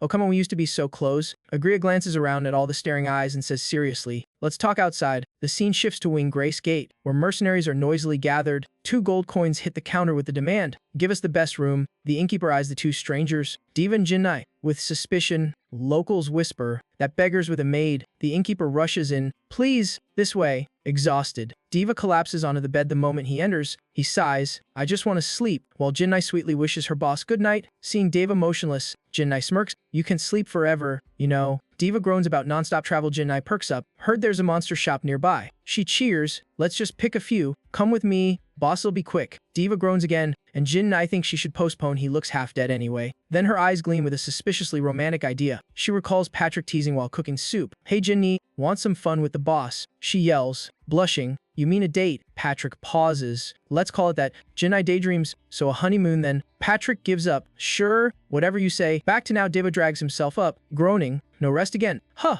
Jinnai thinks Patrick was right, just a few words, and boss agrees. Diva mutters, "Let's work." She beams, "You're so thoughtful." Her eyes sparkle, lips curl this time. "I'll make boss mine." Bell rings, marking the end of their first mission. Jinnai's head fills with dreamy visions of a honeymoon genius. "Jinnai!" Diva just stares blankly, clueless about her joy. The scene shifts to a lavish room. Mammon's voice says, "I heard about your castle." Resting her chin, she continues, "I sent Beast to check its human land now." Agria lowers her head, heavy-hearted. Mammon sighs, "Everyone thought you were dead. Where have you been these 2 months?" Agria hesitates, hiding her time in the ancient realm. Mammon smiles, squeezing her sister's hand. "You being alive is enough." Agria admits she feared Mammon would hate her like the other demon lords. Mammon pauses as Agria recalls their father and the family's bitter past. Their bond had long been poisoned by ancestral rivalry. Mammon waves it off, smiling. "That's old news. We walk our own paths now." Agria nods, Mammon tilts her head. You came for help, didn't you? Agria stays silent, guilt written all over her face. A giant spider crawls in the corner, ominous, like danger watching. Mammon says softly, I help not for titles, but because you're my friend, you can do this. Agria whispers, moved. Mammon. Mammon stands tall, hand outstretched. Agria thinks, she's so composed, unlike me. Mammon smiles. Let's go back. Agria grips her hand, determined. Thank you.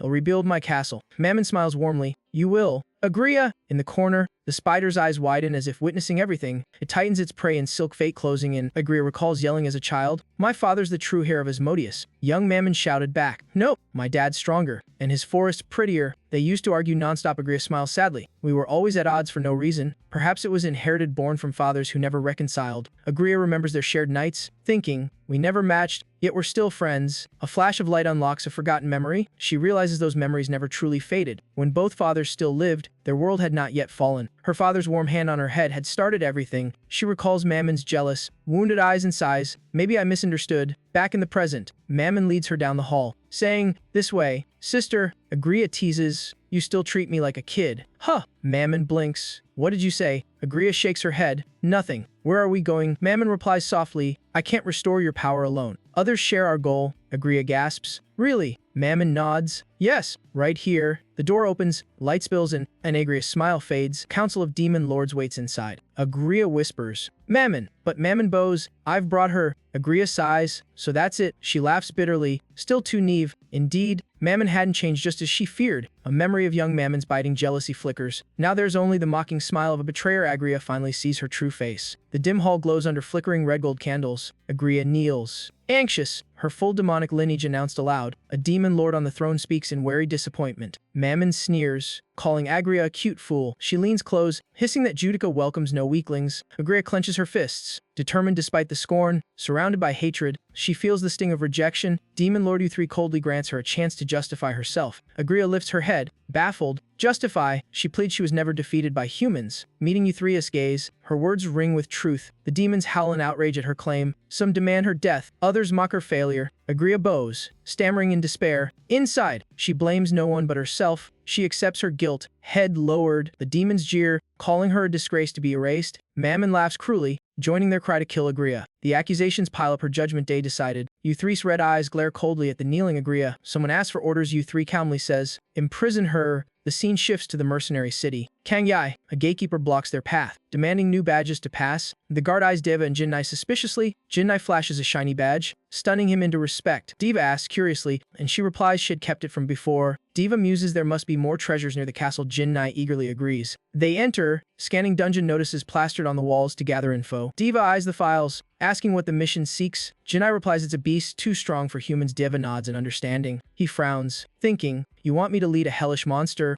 Dream on. He asks about dropping a level. Jinnai shuffles papers. Wait a sec. Deva browses the list, asking if weaker monsters qualify. A staff member politely asks them to leave, the place is closing. Jinnai softly suggests staying, but he insists it's too late. She pouts, her date plan ruined. Deva is simply exhausted. Deva considers leaving, even handling the staff. Just as Jinnai gets an idea, she flashes a gold coin, asking if dungeon missions are still open. The clerk hesitates, asking the exact goal. He inwardly sighs, these two are greedy, already cleaning out everything. Jinnai points at the board, coldly demanding the top-listed mission. Outside, the night sky is starry and eerily quiet. Papers scatter across the floor, no one bothers to pick them up. Jinnai sighs, complaining about scarce useful monsters, while Deva reads about ancient metal golems. She says it's fine, but the dungeon is far away. Deva groans, what a hassle, and flops on the bed. He irritably thinks maybe he should just indulge Agria to get it over with. Jinnai considers, noting Agria's weakness, watching over a room would tire her in 3 years. She recalls Agria's majestic form as a demon lord, quietly admiring it. Deva agrees, sighing, wondering if he should check on her. He recalls Agria's skill in leading the way. Maybe he let go too soon. Jinnai blushes, remembering she once wrecked Agria's castle. Deva suddenly asks about Giudica's timing. Jinnai says 2 days remain and urges him to go early.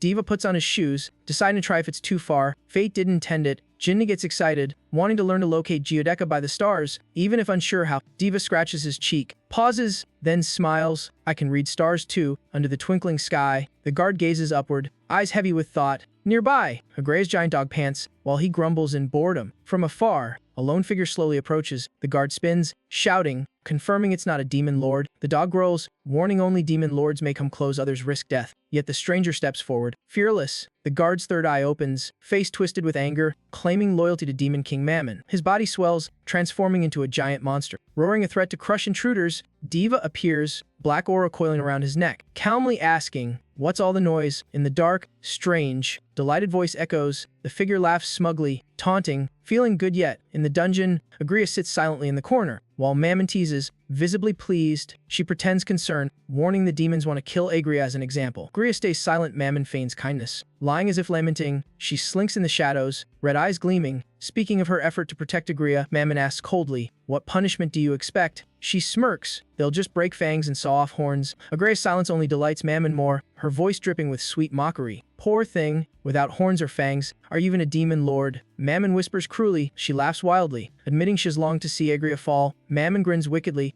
asking what she plans to do to survive here. Agria lifts her head, staring straight at her, while Mammon keeps taunting, "How about serving me?" Mammon licks her lips suggestively, "Work hard on my shoes. Maybe you'll be kind." Agria stays silent. Mammon feigns surprise. "Don't like it. Why that frozen face?" At that moment, two demons enter, announcing Agria must be taken to trial. Mammon casually gestures, letting them do their job. They drag Agria off, moaning that it's no fun at all. Mammon smiles maliciously, thinking the drama is just beginning. In the Grand Hall, the demon court announces Agria's trial. The prosecutor reads charges that she has tarnished leadership honor. Mammon stands amid the crowd, eyes gleaming with delight at the indictment. Agria kneels, hearing Shell lose horns and fangs, the most humiliating demon lord punishment. The judge asks in a deep voice, "Any words to save yourself?" Agria pauses, then says she has thought a lot while in prison. She lifts her head, voice vague, "Yet I still cannot understand anything." The demons murmur. Confused, dying philosophy is hard to grasp. Agria continues, claiming the army exists only to protect the demon lord, and the weak die naturally. The demons rage, shouting that she treats subordinate lives like trash. Agria coldly snaps, "Quiet! Listen to me first." She asks if they've seen how she treats her soldiers, silencing the hall. A sharp, mocking laugh shatters the silence. Mammon smirks. "Entire team wiped out, yet still bold. Are you insane?" Agria calmly replies, "Nope.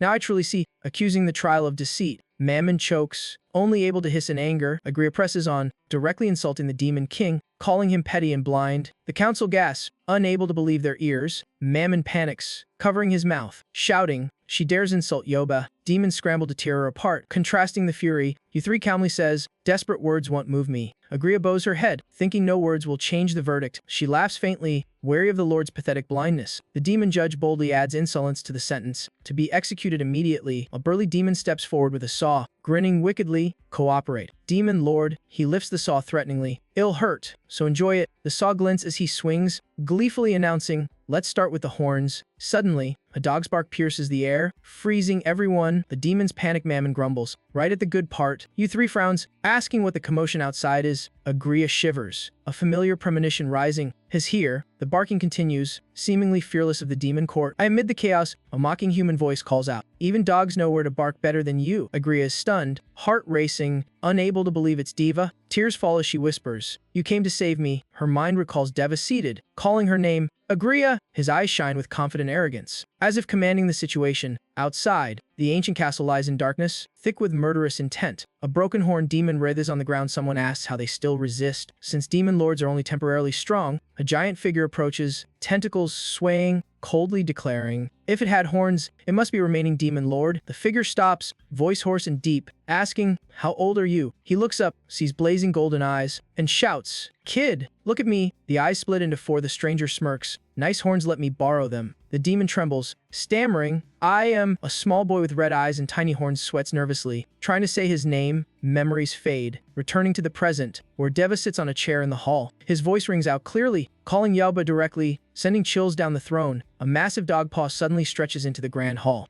Agria's dog charges, knocking her down. She laughs. "Little one." It licks her face relentlessly. Agria hugs it, laughing, "Good boy, so you really followed Lord Diva." Mammon glares, teeth gritted. "Insane fools." She yells at Diva, "Who are you to interrupt a sacred demon ritual?" Jinnai smirks, "You don't even know who you're being rude to yet." Deva shrugs, "Sorry, we're just lost guests." He steps forward, cold gaze scanning the hall. Agria clings to the dog. Looking at him, Deva asks loudly, "Do you think a fallen demon lord deserves scorn?" He glances around, "Or is that why you vent your hatred on her?" Deva walks slowly, voice soft yet chilling, "So what if I wipe out all your troops?" He stops, smiling. "Then no one would object to losing fangs and horns, right?" A sinister smile flashes with golden eyes, suffocating the air. The demons rage, gnashing teeth, calling him arrogant. They whisper, "This one dares threaten Yaobai at Giudecca?" Deva sighs, so tense just from a question. The sentencing demon roars, pounding his sword. "Shut up, say another word and it'll tear you apart." He charges, flinging flaming swords at Deva. Deva remains perfectly still. As the attacker nears, he opens his mouth slightly. A glowing magic array engulfs the assailant, dropping him lifeless. Deva stays calm, asking, "What's going on? Why is everyone staring at me?" He looks up, pointing forward. As the one giving orders, "Right." The demons turn silent. They see you three still bracing, sweating, unable to speak. Yaba bows before Deva, trembling. "Forgive me. I will punish the offender." Mammon is speechless. Deva hands in pocket. Standing still, you three's voice shakes. The supreme being has arrived. Lord Devalo. The hall falls silent. Someone panics. Devalo from the primal dungeon. Yabe immediately kneels, head touching the floor before Deva. The sentencing demon trembles, shouting at you three, who thinks this fool still doesn't know who he faces. Deva narrows his eyes, voice indifferent. "You look familiar. Where have I met you before?" You three glances at the sentencing demon, thinking if he doesn't stop, Deva's handmaid behind him would decapitate him. He shudders as Ginny's green gold eyes flash. You three shivers, realizing one wrong word could annihilate all demon lords here. He collapses, stammering, "Supreme One, why grace this lowly place?" Deva leisurely replies, "Ah, now I remember. Yaoba, right? You grew fast, almost didn't recognize you." You three stammers, all thanks to the favor you granted me 900 years ago." Deva leans down,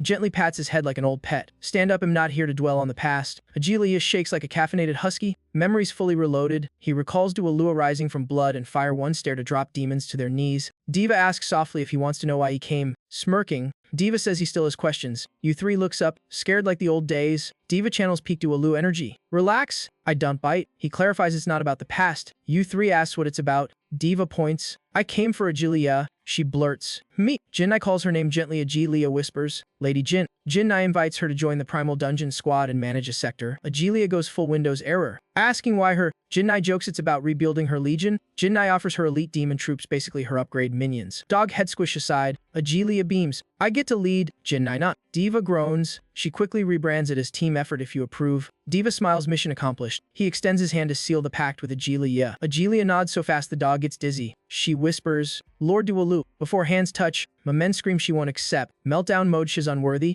Deva frowns at Mamen's hysteria, even the dog is intrigued. Mamen rages about being outed by her little sis. She leans in, claiming she's the true ancient blood powerhouse, not the girl boss in training. Mamen coos, offering body and heart service like a loyalty subscription. Jinnai appears like Doom soundtrack, severing Mamen's arm mid-flirt. Jinny growls, "Who allowed you to touch the Supreme One?" Dualua. Mamen screams, clutching her neatly detached arm piece. Agilia watches from the floor like it's premium drama. You three kneels, apologizing for the misconduct. Deva shrugs it off. You three asks permission to handle Mamen properly. Demon lords instantly tie up Mamen, who screams for a refund. Agilia's giant dog growls, "Battle already." Deva yawns, chaos isn't worth his sleep debt. Agilia pets the dog. Jinnai asks if she regrets not nuking the room. Jinnai jokes genociding demons would have been faster. Agilia declines, no ruins, no ancient core to keep. She grins, admitting she's not kind, just future calculating and mildly villainous. She asks about Judeca's location. Jinnai proudly credits devastating skill. Jinnai says the guard refused, but the dog tracked her, sent for easy BS. Agilia hugs the dog, crowns it her one warrior, then nervously asks if she'll mess up for Jinnai. Jinnai asks, "What do you mean?" Agilia sighs, "Previous managers were stronger. I fear I can't handle this role." Jinnai crosses her arms, bluntly, "True. You look weak, 3 years at most. Lucky if the dungeon survives tomorrow." Agilia falls back, tears brimming. "I know, but hearing it still stings." Jinnai looks at the dog and continues, "Still, Lord Dualu wants you, don't disappoint him." Agilia lifts her head, eyes blazing. "I won't let him down." Jinnai smiles, satisfied. "Good, yep.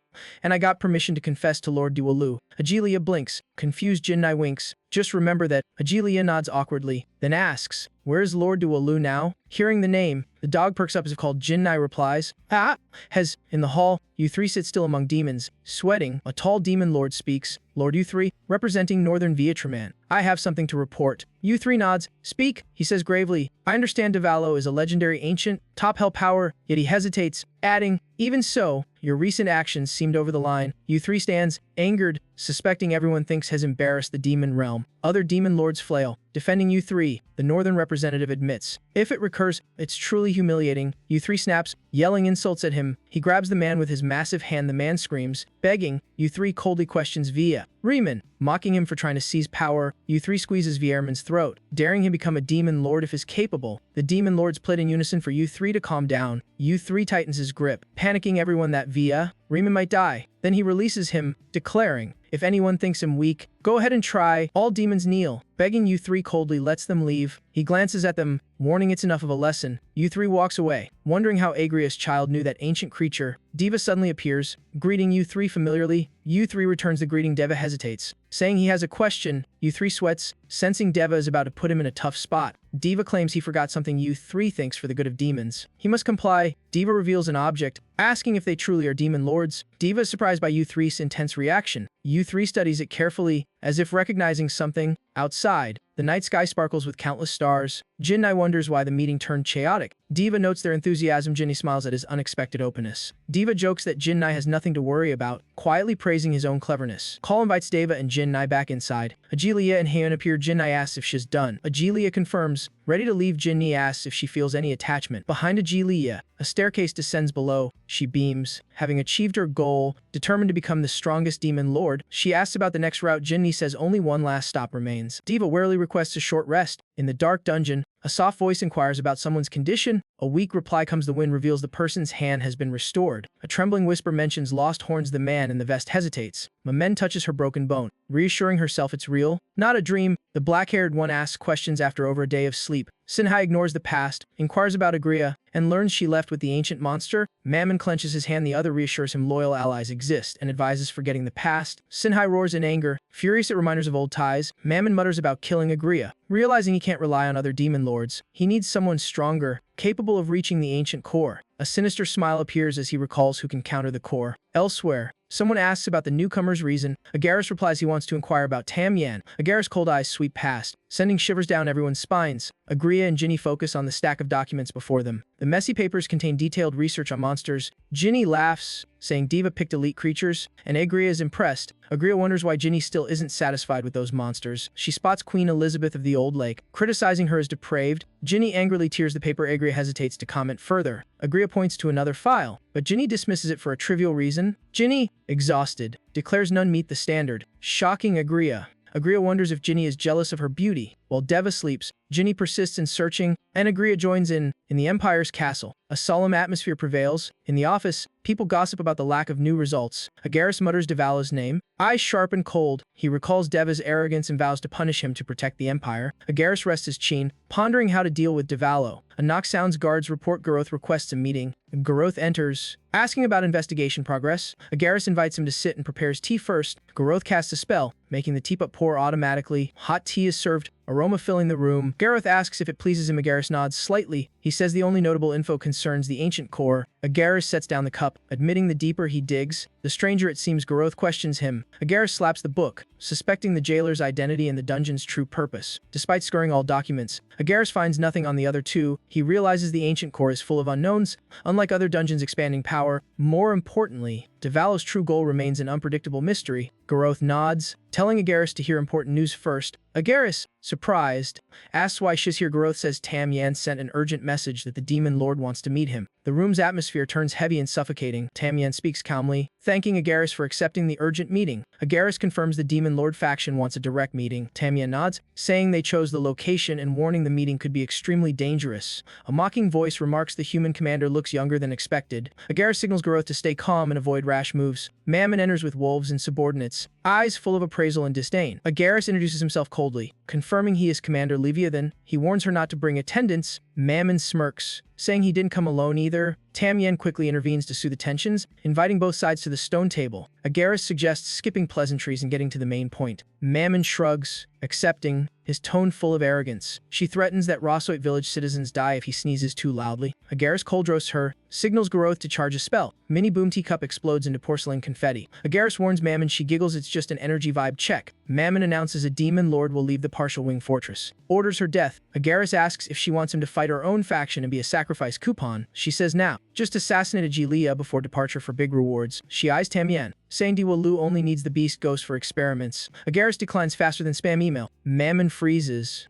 asks why he rejects a once-in-a-lifetime deal like it's expired milk. Agaris sighs, says it's not about profit. Mammon insists. Agaris notes she came personally means personal agenda. He scans Mammon, sees no horns and escapes Scar's trap or desperate cry for help. Mammon explodes with rage at the disrespect. Agaris calmly fires back, saying she's the one hiding things and hiring murder. His steel-cold stare reminds Agilia already has a sponsor. Mammon clenches a fist and leaks a plot hole. confirming his guess. He stands, refuses Demon Lord soap opera, tells Garoth to bounce. Mammon shouts stop and admits Agilia has major backing. Agaris turns away, says this meeting never existed like low-budget CG. Mammon blurts the ancient horror Dualu, making Agaris halt. Hearing that name, his eyes light up like loot drop sparkle. Mammon bows, claims there's still a way to dodge Dualu and kill Agilia. Agaris accepts. Mammon double takes in disbelief. He turns, voice chilly, I accept the terms. Shadow mode on, he says hell kill Agilia. A red spider chills on the ceiling. Watching the drama unfold, Mammon gasps, senses something spicy wrong. She asks how he knows Agilia's surname. Did they binge tea together? Agaris smoothly says he knows the Demon Lord next to Rhea City. Leah chink. He promises fast action. Mammon starts sweating plot anxiety. She sees Agaris access at Dualuo's name. Bad feeling intensifies. Mammon repeats she still holds 400 Rossoid hostages. Agaris casually says, kill them if she feels like it. Mammon is shook, ears buffering. Agaris says their deaths would be Empire honor badges. The ceiling spider rappels down. Mammon trembles. Agaris cuts her off. Wants payment now. He already has a demon corpse for lab duty. Spider crawls near a peeking blue tail from another creature. Turns out it's a lurking steel bull. Mammon's guards shield rush. Mammon flips out, wonders why everyone's auditioning to despise her today. She screams, orders kill them all.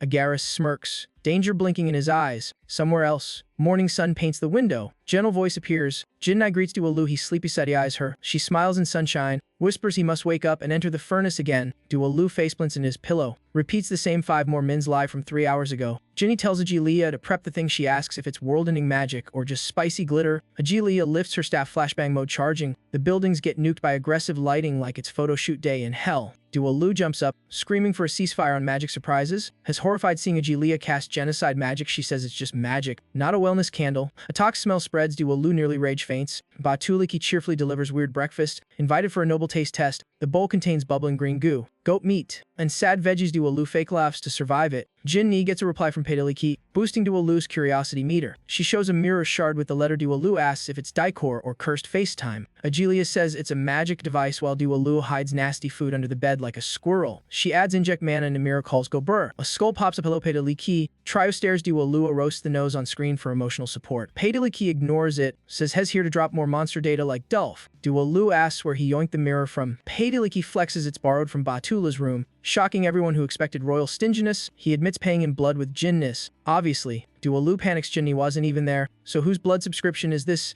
Jinnai snaps into mirror view, smiling like murder Asmer. Pedaliki disconnects himself mid-scene. Jinnai demands a reconnect refund. He reappears, pretending this never happened like bad internet improv. Jinnai threatens decapitation. Agilia adds his doom deluxe this time. Pedaliki clears throat, returns to topic, sends a new list of possible monsters, not the rejected emojis. Jinnai can't find it. Agilia points out the sticky note Dulk's taped on the back. She opens it. Monsters not yet cancelled. Dualu finally pays attention. Pedaliki smugly says week alone. Op and combo he stalked them for days like a wildlife influencer. Dualu senses the narration is sus has been spoiler observed. He asks if Pedaliki knew everything before they even planned the plan. Pedaliki short circuits. Words. X stopped. His mirror avatar vanishes like intentional quitting. Dualu rages. Agilia taps the glass. Confirmed. Call gone. Jinnai synods. Scene swap. Agaris stands among cold demon corpses. Says demons of trust rating 0 stars. Someone says demon army is huge and asks if they should capture the half-dead beast or poke it first. Agaris nods, laser focused on promised reward loot. Mammon kneels with sword at neck, still talks like humanity's subscription is ending soon. Agaris cuts it, says he only cares she accidentally opened his kill Dualu a side quest window. Mammon laughs Megasalt, calls the idea rookie energy. She mocks he has no idea how horrifying the ancient beast is. Killing it is a nice try though. A mage steps up, says stop arguing with the demon lord Karen. Agaris boasts thanks, praises the precious materials, and asks the mage if he can finish the job. The mage hesitates, then vows to craft the perfect artificial being.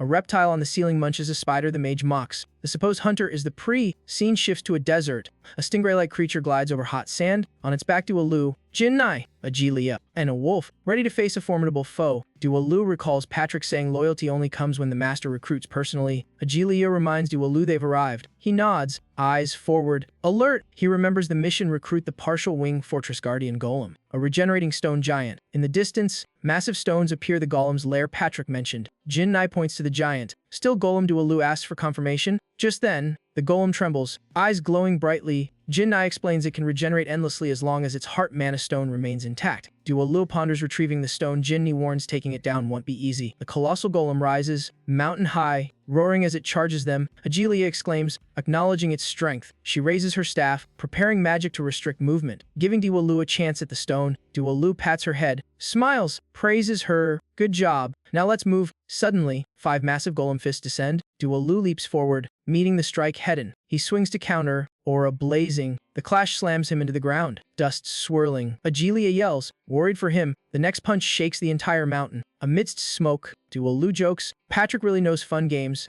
Then, the golem's upper body explodes into fragments. Duo Lu stands smiling. One hit toppled the golem. Huge gibberish scatters everywhere. Agilia hovers, stunned by the power. Duo Lu calls for her to grab the mana stone. She responds immediately. He brushes off dust, complains about his dirty clothes, jokingly asks who's next. On a distant island, a one-eyed demon asks if anyone's heard the news. He reports the mountain golem and Bai Lang, the plane's destroyer, have fallen. Other one-eyed demons panic, fearing humans will hunt them. The blue-haired one says no one knows this dungeon's location. Jin Nai whispers to Agilia, confirming Patrick's intel on the demon's lair is accurate. Jin's voice startles the demons. She declares they've come to negotiate recruitment. Before she finishes, the demons roar, thinking they're here to conquer. The leader rises, weapon ready, swears not to submit to Jin Nai and Agilia. Jin Nai sighs, tells Agilia negotiation has failed. The one-eyed demons fall silent, unsure how to react. Scene shifts to the forest. The group continues monster recruitment. Jin Nai complains the enemies are too weak. She recalls how one/wiped the demons, finding it unbelievable. Jin Nai asks who's next. Agilia checks the list just as she names one. A shadow appears on a tree. The figure teases, surprised to meet them here, claiming to be the very target they seek. Hinging upside down, he brags that the one-eyed demons nearby just got beaten. Jin Nai is surprised. He calmly says their people spread news fast, which keeps them alive. She senses something, asks if he knows the situation. He laughs, says of course he was hired in the DK dungeon because Rasa is the one they seek. Rasa agrees to cooperate but demands conditions, pointing at Duo Lu.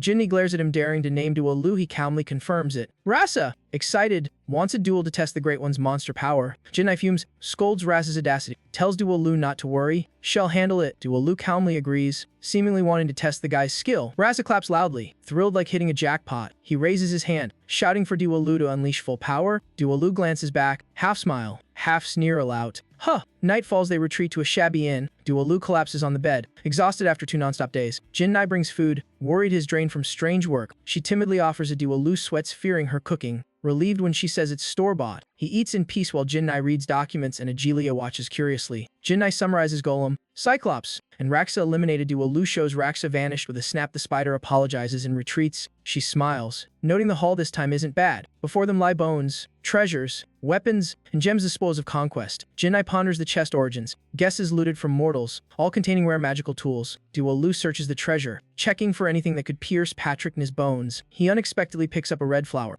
Unsure what the artifact is, scene shifts to a messy machinery-filled basement. Mage bows, grateful for receiving an excellent experimental sample. Agaris responds coldly for the Empire. Nothing more. The mage praises the intact sample, inviting him to admire its beauty. Inside a solution tank, a demon human is pierced with countless tubes. Agaris smiles faintly, hands clasped behind back, nodding at its beauty. He remarks indifferently that appearance doesn't matter. Only experiment results count. The mage warns removing the sample now risks damage. Meanwhile, the victim remains unconscious, unaware of being an experiment. He notes the sample lasts 2 days. Agaris orders continuation. Confident the results will satisfy him, Agaris internally thinks it can do everything he knows and has already planning its use. Duo Lu holds the red flower, asks Agilia if it's a magical artifact. She nods, saying it was once used. Now only preservation magic remains active. Duo Lu compliments the flower. Agilia smiles. He contemplates quietly. Jin Nai calls, Lord Duo Lu, startling him awake. He approaches, telling her to stand still. Jin Nai is puzzled. He softly scolds, don't move. He smiles in satisfaction. Agilia admires the scene. Duo Lu pins the red flower in Jin's hair, noting it suits her remarkably. He thinks she's diligent and changed since arriving at Partial Wing Fortress. He senses she expects something from him, unsure what, perhaps because he's never given her a gift. Agilia compliments her radiance. Jinny blushes, asking if it really looks good. Duo Lu firmly affirms beautiful. If you don't like it, it'll give an even better gift later. Jin Nai beams, smiling like morning sunlight. Duo Lu quietly smiles. Perhaps our work here is done. He plans to rest, but Jin Nai reminds him 2 more places remain to visit. He slumps, whining he doesn't want to go anywhere. In the quiet mansion, Win lounges on the sofa, eyes filled with sadness. She sighs, stretches, utterly bored, muttering random thoughts, twisting restlessly like she's losing her mind. With nothing to do, she groans in frustration, remembering Agaris' advice to pretend weak to avoid the front lines. Wynn knows he cares. Sitting idle makes her anxious someone could be in danger outside. She stands, determined to ensure Raya's safety, stepping onto the balcony. Looking down into the void, she tells herself she can do it, just a quick trip outside. Suddenly, Agaris' voice behind her makes her jump. Where are you going?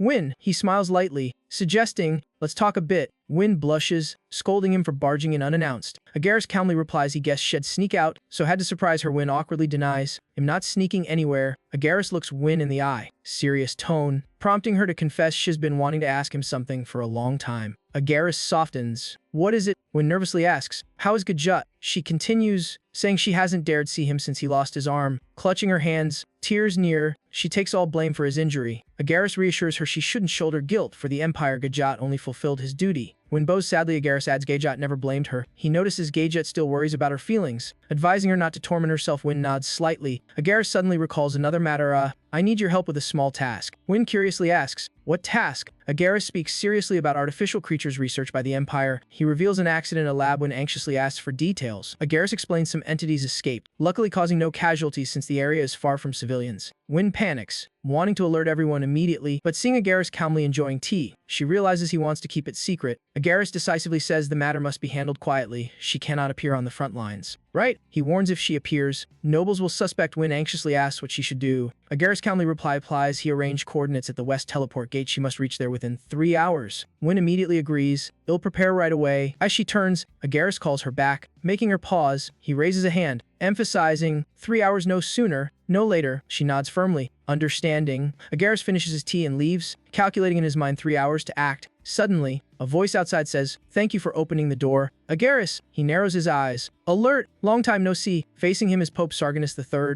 In the Grand Hall, Sargonus speaks politely. Long time no see, Commander Agaris, or should I say, the new commander. Agaris coldly asks why someone not serving the king comes to meet him. Sargonus smiles enigmatically, still sharp as ever. Indeed the Empire's commander. His eyes glint. I'm just visiting the hero the Empire praises. Agaris cuts it. To my knowledge, hero in Historia has never met you. He steps closer, voice cold. So you're here to probe her? Sargonus sighs. Suppose I said I'm here to meet you, would you believe it? A tense atmosphere descends. He softly smiles. Now, shall we have a little conversation? Atop the rusted steel tower, Agaris stands against the wind, mind spinning over the schemer he just met. He recalls Sargonus' unbelievable proposal, a whisper that keeps him on edge. Scene shifts. Fireworks explode brightly across the night sky. On the streets, people cheer as the Diana strike team returns victorious. Agaris looks down, thinking a partial winged fortress, a mercenary city where 1 in 3 wields a sword. Somewhere in the chaos, Dualu hides, preparing to take down the ancient beast. He needs intel and courage. An armored guard approaches, bows ready. Agaris, he nods slightly, thanks. Tome, a mage behind, asks,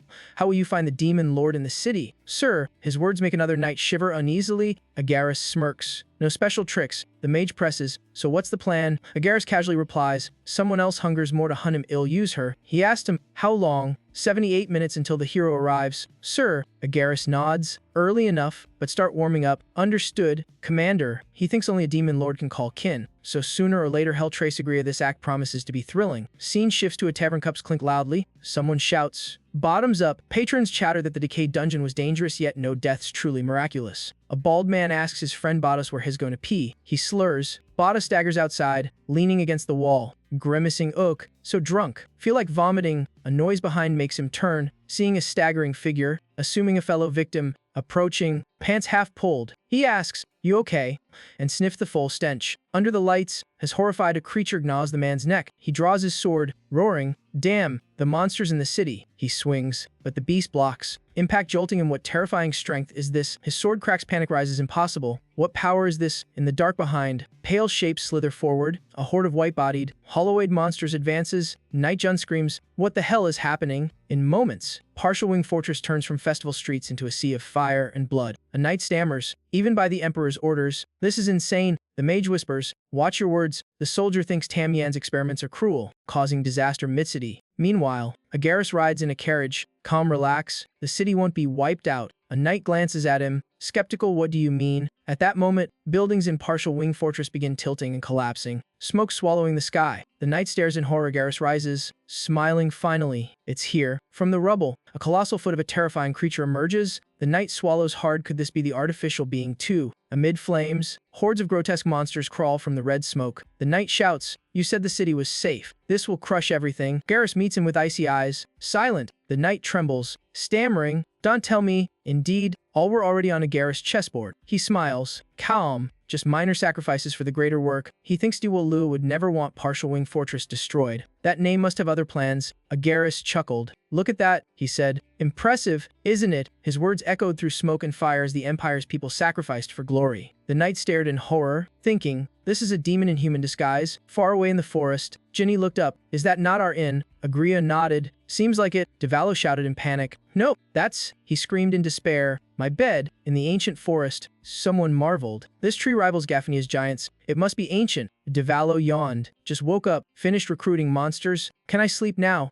Ginny giggled. "Yes, rest a bit, Lord Devallo." Agria noticed her little wolf alert, patted its head. "What's wrong?" "John," a strong wind blew, scattering forest leaves. Agria raised her hand to shield, eyes sharp with the strange sensation. From afar, red flames rose. She panicked. "Isn't that the inn city?" Devallo watched and shook his head. Impossible for Ginny and Agria to ask. "Lord Devallo," he screamed, clutching his face. "My beloved bed." Ginny giggled. "You can rest your head on my lap." Devallo flinched. Agria sighed in helplessness. Suddenly Agria frowned, whispering, "Strong demonic aura." Her gaze fixed on the burning city. Devallo said slowly, "Someone is recklessly dumping magical energy." Agria tilted her head. "You feel it too." "Devallo!" Devallo pondered. Before he could reply, Agria clenched her fist, eyes blazing with resolve. She raised her head boldly. "Lord Devallo." "Ginny, may I see what's happening?" Canid City now resembled a fiery hell. Monsters roaming streets, screams piercing the sky. A monster chased a terrified villager fleeing desperately. Bottas appeared, swung his sword, beheading it, shouted, "Run!" The villager barely managed to shout. "Thanks," he panted, looking around. "So many monsters, they're devouring humans." Another swordsman rushed over. "Grateful, thank you." "Bottas, I belong to the Usik Crimson Guild." Bottas froze. "Usik Crimson Guild, they're all top-tier experts." "Lucky," the swordsman said. "We just cleared this area. Do you know about them?" Bottas shook his head. "Nope, I'm just Bottas." "Silver Guild." Bottas examined the monster corpse. Thoughtful. "Seems artificial, but unlike usual homunculus." The swordsman nodded. "Whatever it is, it's key to this matter." Amid the ruins and flames, they saw a giant cocoon, their main target. The swordsman said to approach. Bottas replied, "I'm with you.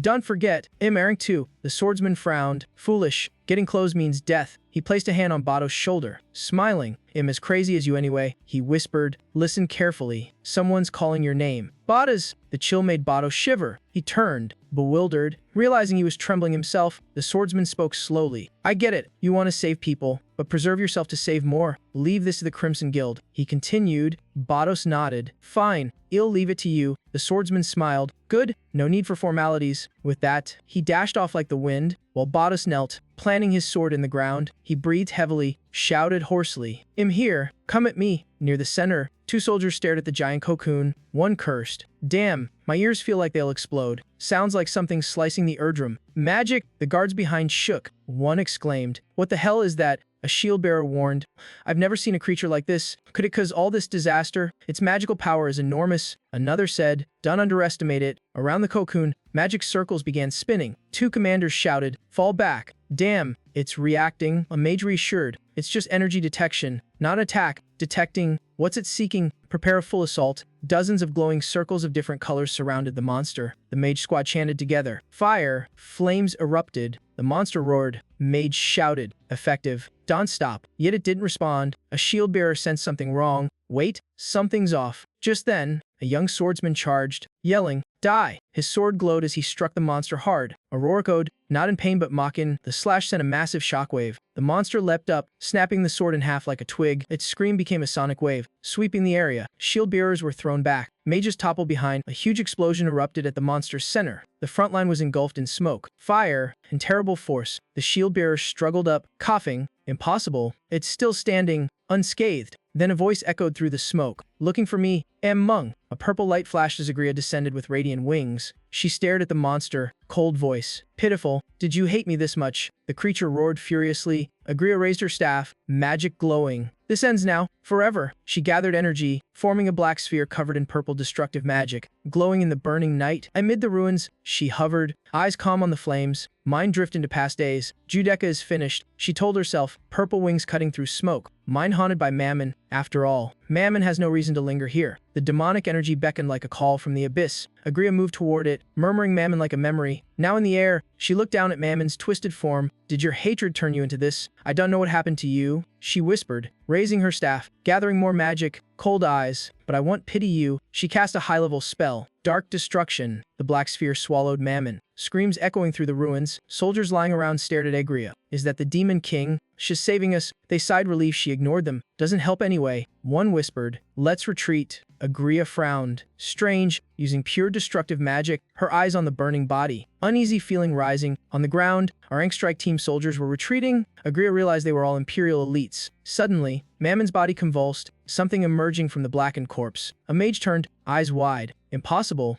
Magical energy around it surged violently. Color shifted. Man attributes reversed. Agria felt it from the body too. Another hand protruding. She shuddered, seeing Mammon morph into a grotesque form. Her body clad in white armor, a long scorpion-like tail sprouted. A soldier yelled, "What is that?" Someone crawled out of the corpse alive. Mammon paused, muttering, "Mid-level spell invisible piercing strike." A drive. A guard's head flew off Mammon's neck nearby, leaving the others stunned. She cast another burst spell. Magic exploding around. The entire guard squad turned to ash. None survived. Agria shouted, "Mammon!" The opponent responded with a sorrowful gaze. Mammon whispered, "Agria, my body is rotting. It hurts. Too hot. I'm about to vanish." Then she grinned twistedly. "But before dying, I'll take you with me." Mammon screamed, intent shaking the ground. Agria immediately raised a magic shield with her staff. Hundreds of spiked pillars shot from the ground. They charged but were nullified by Agria's purple barrier. The backlash sent Mammon flying. Shockwaves across the city. Her footsteps thundered as she advanced. Two magical forces collided, sky trembling, forming a massive sonic wave. Mammon pressed her staff, forcing Agria back, laughing madly. "Now you truly look like the Demon King." She continued attacking relentlessly. The two demonesses clashed, magic erupting, tearing the surrounding space. From afar, a mage observing asked Agaris, "Are you satisfied now?" Agaris smiled, eyes reflecting fire. "Now I see why she's so confident." The mage smiled, said to wait a bit. A greater spectacle awaits. Agaris thrilled, believing everything is going according to plan. Agria kept unleashing relentless spells. She surged forward, attacking without pause. Suddenly, her legs froze, halting her advance. Media aimed her staff at the mana sprout, worried mana would run out, yet trusted the enemy would fall soon. She thought, just a little more. Victory will be mine. Suddenly Agria froze, 4 blades piercing her body. Familiar laughter of Agrazen heard. He pulled her close, hand gripping her neck mercilessly. The mana sprout laughed wickedly, telling her to prepare for pain. Agria, furious, poured all her strength into a counterspell. Powerful blast flung the mana sprout far away, but exhausted, her body collapsed to the ground. Agria whispered, despondent from depleted magic. Memories of Devalo saving her flashed like a final dream. She jerked awake from the useless memory stream. Cold blood fell. She looked up at the sky, sensing the boundary between life and death. Agria apologized to Devalo for breaking her promise, then fainted in the distance. Ginny worriedly inquired. Devalo calmly said Agria is very strong. She'll be fine. He added, she hasn't realized yet that she is an extraordinary Demon King. Devalo turned to Sun to confirm this. Just then, Agria's eyes snapped open, feeling mana surging from her feet. She cried out in surprise. Above,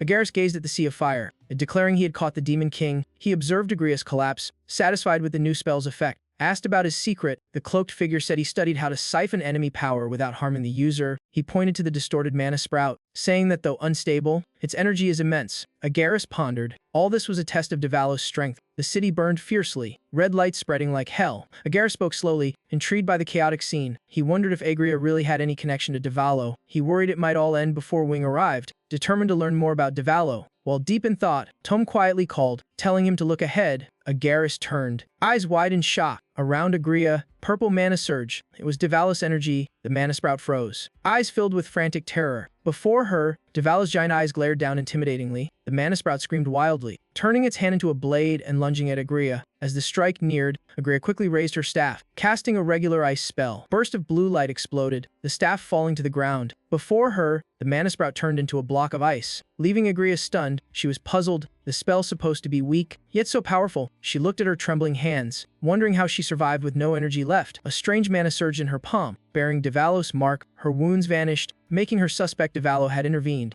Though frozen, Agria cautiously checked the mana sprout's life with sensing magic. The result was clear: the enemy was dead. The battle truly over. A sharp chest pang made her realize it was Devalo's mana that caused the damage. Agria intended to leave, determined to confront Devalo about the power in her body. But a strange sound came from behind. She turned, ready to defend, but saw nothing clearly. Reassuring herself, she thought she was just too tense and imagined it. At that moment, a slimy creature emerged from the mana sprout's corpse. Agria frowned, whispering, What kind of devilish trick is this? The creature wrapped around the corpse, seemingly devouring it. She was horrified as it drained all mana, leaving a white skeleton. Agria immediately sprouted wings, planning to fly away quickly, avoiding the new threat. But before escaping, she vomited blood and collapsed, her body nearly paralyzed. She gritted her teeth, realizing the cost of borrowed power was immense. As she staggered, the monster approached from behind. Tentacles swung. She closed her eyes, bracing for the end. Suddenly, mysterious mana lifted her into the air, narrowly escaping. Opening her eyes, she realized Ginny had saved her. However, Ginny's rescue was rough, slamming Agria down forcefully. Sun rushed to catch her, and Agria realized her ally. Surprised, seeing the little dog, she weakly smiled, feeling relieved. Ginny casually said, "Sorry for the delay," and Agria could only apologize, knowing Devallo must be nearby. Devallo appeared, looking wary. Ignoring his usual imposing aura, he grumbled about Agria being late, almost making him doze off. Agria cheered seeing him. Devallo glanced at Ginny, praising her handling as passable but still lacking. Ginny humbly said only Devallo could do it perfectly. He half-nutted. Suddenly he frowned, sensing the creature growing uncontrollably. The monster had become enormous, making him mutter. Annoying, Ginny asked to finish it off, but Devallo refused, saying it wasn't necessary. As the monster charged to attack, he boldly said, "Let me handle this." The creature roared, rushing like a tidal wave. Devallo merely raised a hand toward it. One tentacle was caught effortlessly. The impact was so strong it created a backward wind vortex, while the creature still raged. Devallo taunted, "What's this?" He smirked mockingly. "Want to shake hands?" His gaze radiated an ancient lethal aura. Meanwhile, Ginny leisurely sipped tea, offering Agria a cup. Agria asked puzzledly where she got it. Ginny only smiled mysteriously. Devallo gripped a tentacle, stopping a counterattack. He pulled hard, tipping the giant body sideways. The monster's body lost balance, swaying from the pull. Devallo concentrated force, delivering an extreme slam to the ground. The creature was crushed under the immense force. The ground shook violently, dust filling the air. Shockwaves spread across the area. The monster lay flattened, but Devallo didn't stop. He lifted a tentacle and slammed it down again, creating another earth-shattering impact. Agria whispered worriedly, but Ginny smiled confidently, assuring her it was fine. She watched the battle, murmuring, "If he's handling it, I'm at ease." Devallo attacked relentlessly, severing the monster's tentacles. Flesh and debris flew across the battlefield. He casually remarked, "Pretty sturdy." "Huh." Then he calmly asked,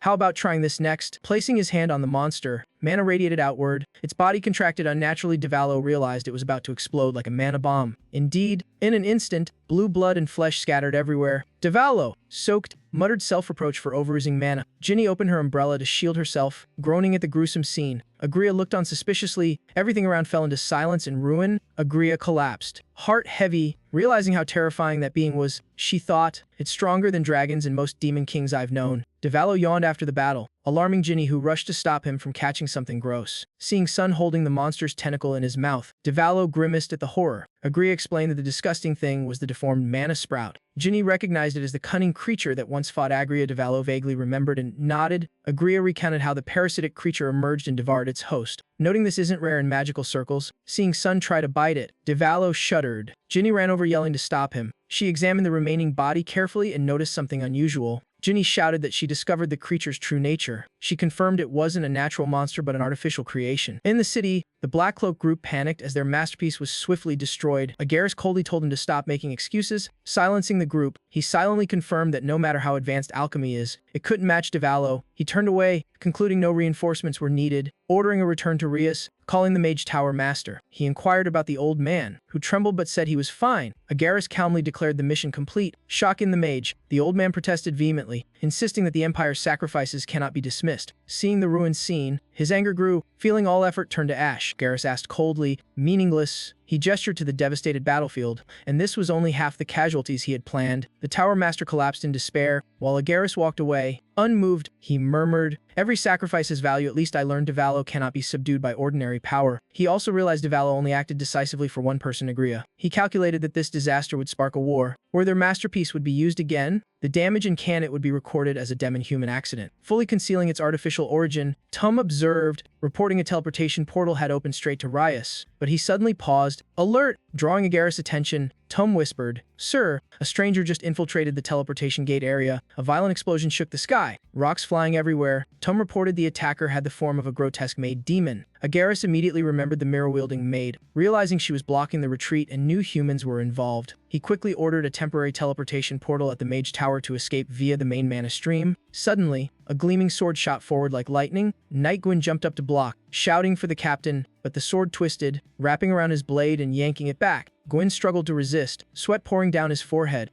He shouted for Tum to retreat with the captain immediately. Agaris objected, refusing to leave him fighting alone. Gwyn yelled, "There's no time. Get out now," Tum urged. "Captain, let's go." But Agaris hesitated. Finally, he said sternly, "If you die without my permission, I'll be very angry." Gwyn smiled. Understood. The group quickly withdrew. Alone, Gwyn faced the opponent calmly. "I hear you've killed many of our agents." A woman's silhouette approached. He smirked. "I've long heard of you." Soft footsteps became clear. Gwyn frowned, eyes steely. His opponent was Ginny, the maid with the deadly sword. Meanwhile, a Garrus group strode through the path littered with corpses and monsters. Returning to the mage tower, Tum asked why Gwyn was left to fight alone. Agaris countered, "Do you really think he's alone?" Tum nodded. "I know he's strong, but it seems reckless," Agaris replied. "That's why he needs no backup." He confirmed adding others would distract Gwyn and weaken him. Tum was surprised. Agaris explained, "He carries the blessing of the spirits." Gwyn dodged Ginny's fierce attacks. Each slash shattered the ground, dust flying everywhere. He fell, panting, still gripping his broken sword hilt. From afar, Ginny approached like death itself, coldly repeating Devallo's order to destroy all portals and kill suspicious humans. Gwyn smirked. "So in the bait, or part of a chase game," Ginny sneered. "Stop pretending.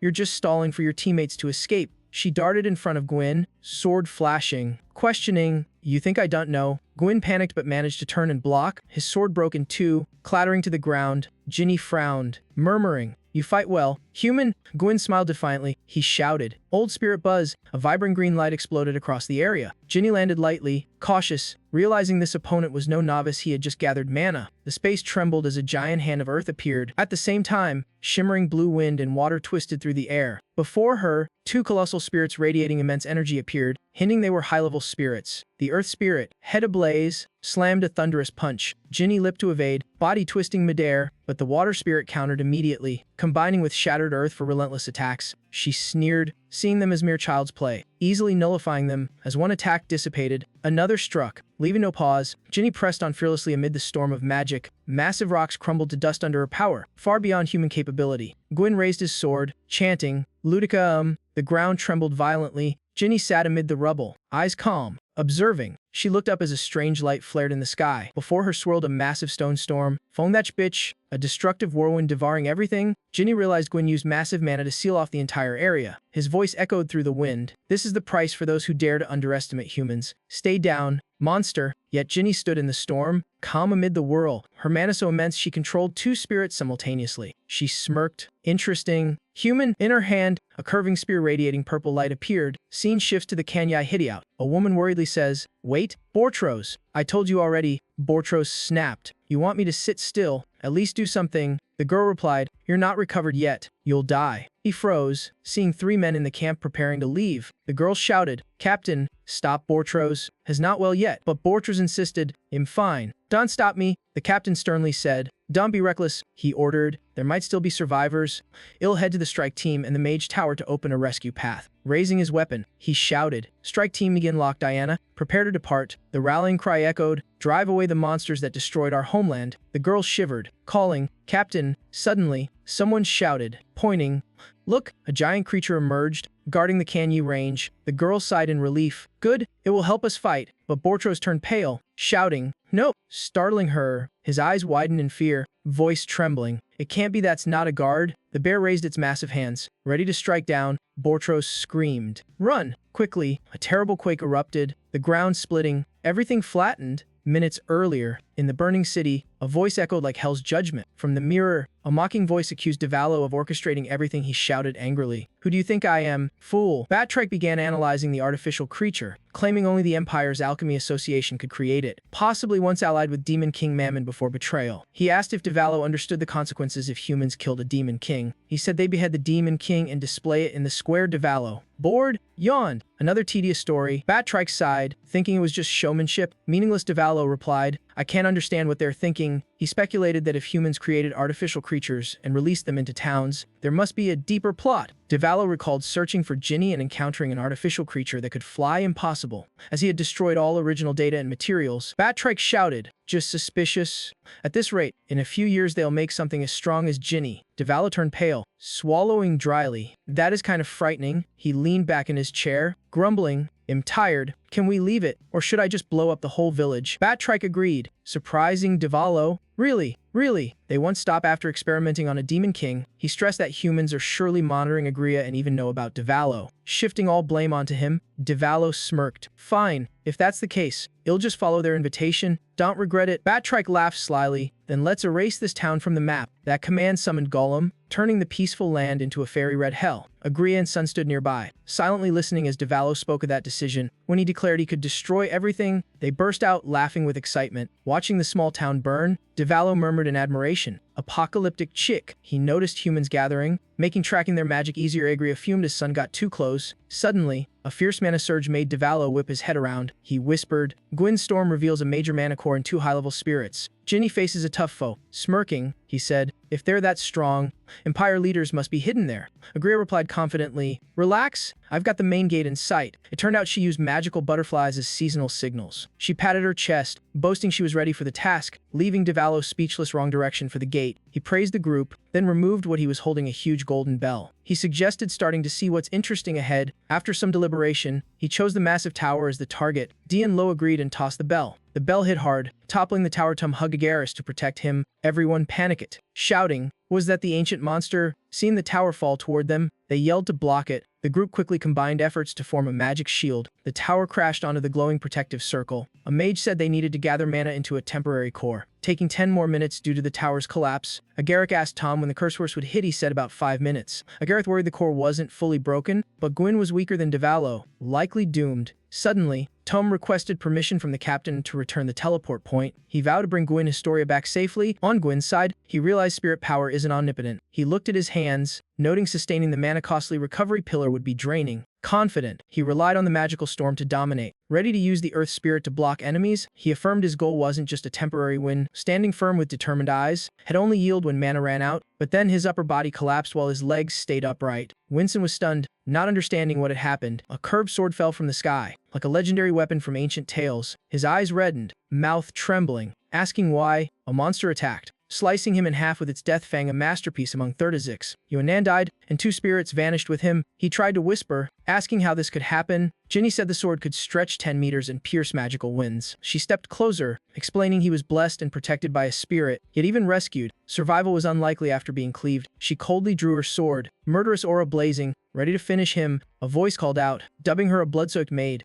Ginny turned, eyes flashing with rage. Tom exhaled, thinking Shed paused, buying time to save Yuan, but before he could process, he froze. His face was bloodless. Ginny had driven a lethal strike. Enraging Tom to retaliate, she coldly hurled the death fang at him. Tom dismissed the small weapon, thinking it harmless, yet he was stunned by what he saw. The small sword morphed into a massive, radiant steel bow. It crashed like a meteor, causing a massive shockwave. Tom dodged, smirking, thinking she foolishly discarded the weapon, but the sword returned like a boomerang. It slammed down from above, forcing Tom to struggle to block it. Ginny spoke icy cold, her threat echoing through the space. She warned him to reveal everything. Clutching the chain tightly, the death fang obeyed, striking like a demon's blade. Tom panicked, wondering if it could grow even larger. He blocked so hard that blood leaked from his eyes. Tom weakly admitted defeat but warned her about over-attacking. Suddenly, a figure appeared behind Ginny. A shout rang out, "Hey, monster!" It was Gwyn, landing a punch so strong the air cracked. Her gauntlet split, unleashing a violent mana explosion. She stood firm, breathing heavily but eyes resolute. Tom lay flat, secretly admiring Gwyn Historia's power for pushing back a maid with one strike. Ginny was flung far, cracking the ground into a deep pit. Agaris clutched his head, torn between thoughts of safety and the teleport gate. He collapsed, believing Tom would handle the rest, certain the plan couldn't fail. He shuddered suddenly, sensing Devalo's breath nearby. Mages panicked, loudly calling for the commander. Agaris fell back in fear, then forced himself up, lying that he was fine. Asked about the gate, he heard only 3 minutes left and nodded for them to continue. He bowed his head, tormented, unsure if it was illusion or real fear. At that moment, another appeared, teasing why the commander was sitting on the ground. Agarith gasped, seeing Gazoth, the magic tower master summoned by royalty. Agaris realized the situation had completely changed with the tower master's arrival. Gazoth confirmed the entire Black Wolf Knight's army was present. She added Wynn was dead, Tum gravely injured, and Gwyn facing the mirrored maid. Agaris urgently asked, "Did you get this from Tum?" Gazoth calmly said she came upon hearing the news, leaving Agaris stunned and terrified. He frantically ordered a retreat, While Gazoth asked why, Agaris' face turned purple, repeating like a madman that they must escape immediately. The scene shifted to an aerial view. It was Egria's reconnaissance magic. She reported spotting the target and called her team to prepare. The called person smiled eerily, eyes glinting with killing intent. A dense, oppressive atmosphere enveloped the town. Ginny rose, lightly scratched but eyes blazing with combat fire. Tum panicked, trying to stop her, but teammates mocked him, noting the army's support. One frowned, stressing it was a command order and not to argue. The team responded in unison. Calling Wynne to retreat, she protested fiercely. Wynne took a stance, insisting she was about to finish the monster. Suddenly, a familiar voice called out to stop. No. Wynne! She turned, stunned by the newcomer's appearance. He stepped forward, ordering an immediate retreat despite Wynne's furious demands for reasons. Agaris replied firmly, the opportunity will come, but not now. Wynne reluctantly agreed. Following the order, Agaris exhaled, ordering the army to retreat to the teleport gate. But as they prepared to leave, a massive curved sword blocked the path. Ginny, enraged, stepped forward, demanding who allowed them to leave. Aura of killing intent surged as she claimed she was sent by Devallo with absolute authority. She gritted her teeth, warning no one would leave this place. Ginny glanced at Agaris, recognizing him as the commander. Wynne immediately stepped forward to block. She acknowledged Wynne as a formidable opponent, rare among her rank fighters to make her cautious. Ginny declared she would kill Wynne first. Wynne replied defiantly, and Agaris panicked, calling her name. Ginny, furious, shouted and summoned a swarm of dark black butterflies around her. Gazoth panicked, asking what it was, then realized it was magic. A deep voice rang out, "You've arrived." It was Devallo, here for Ginny, shocking Agaris to his core. Devallo calmly observed, smirking,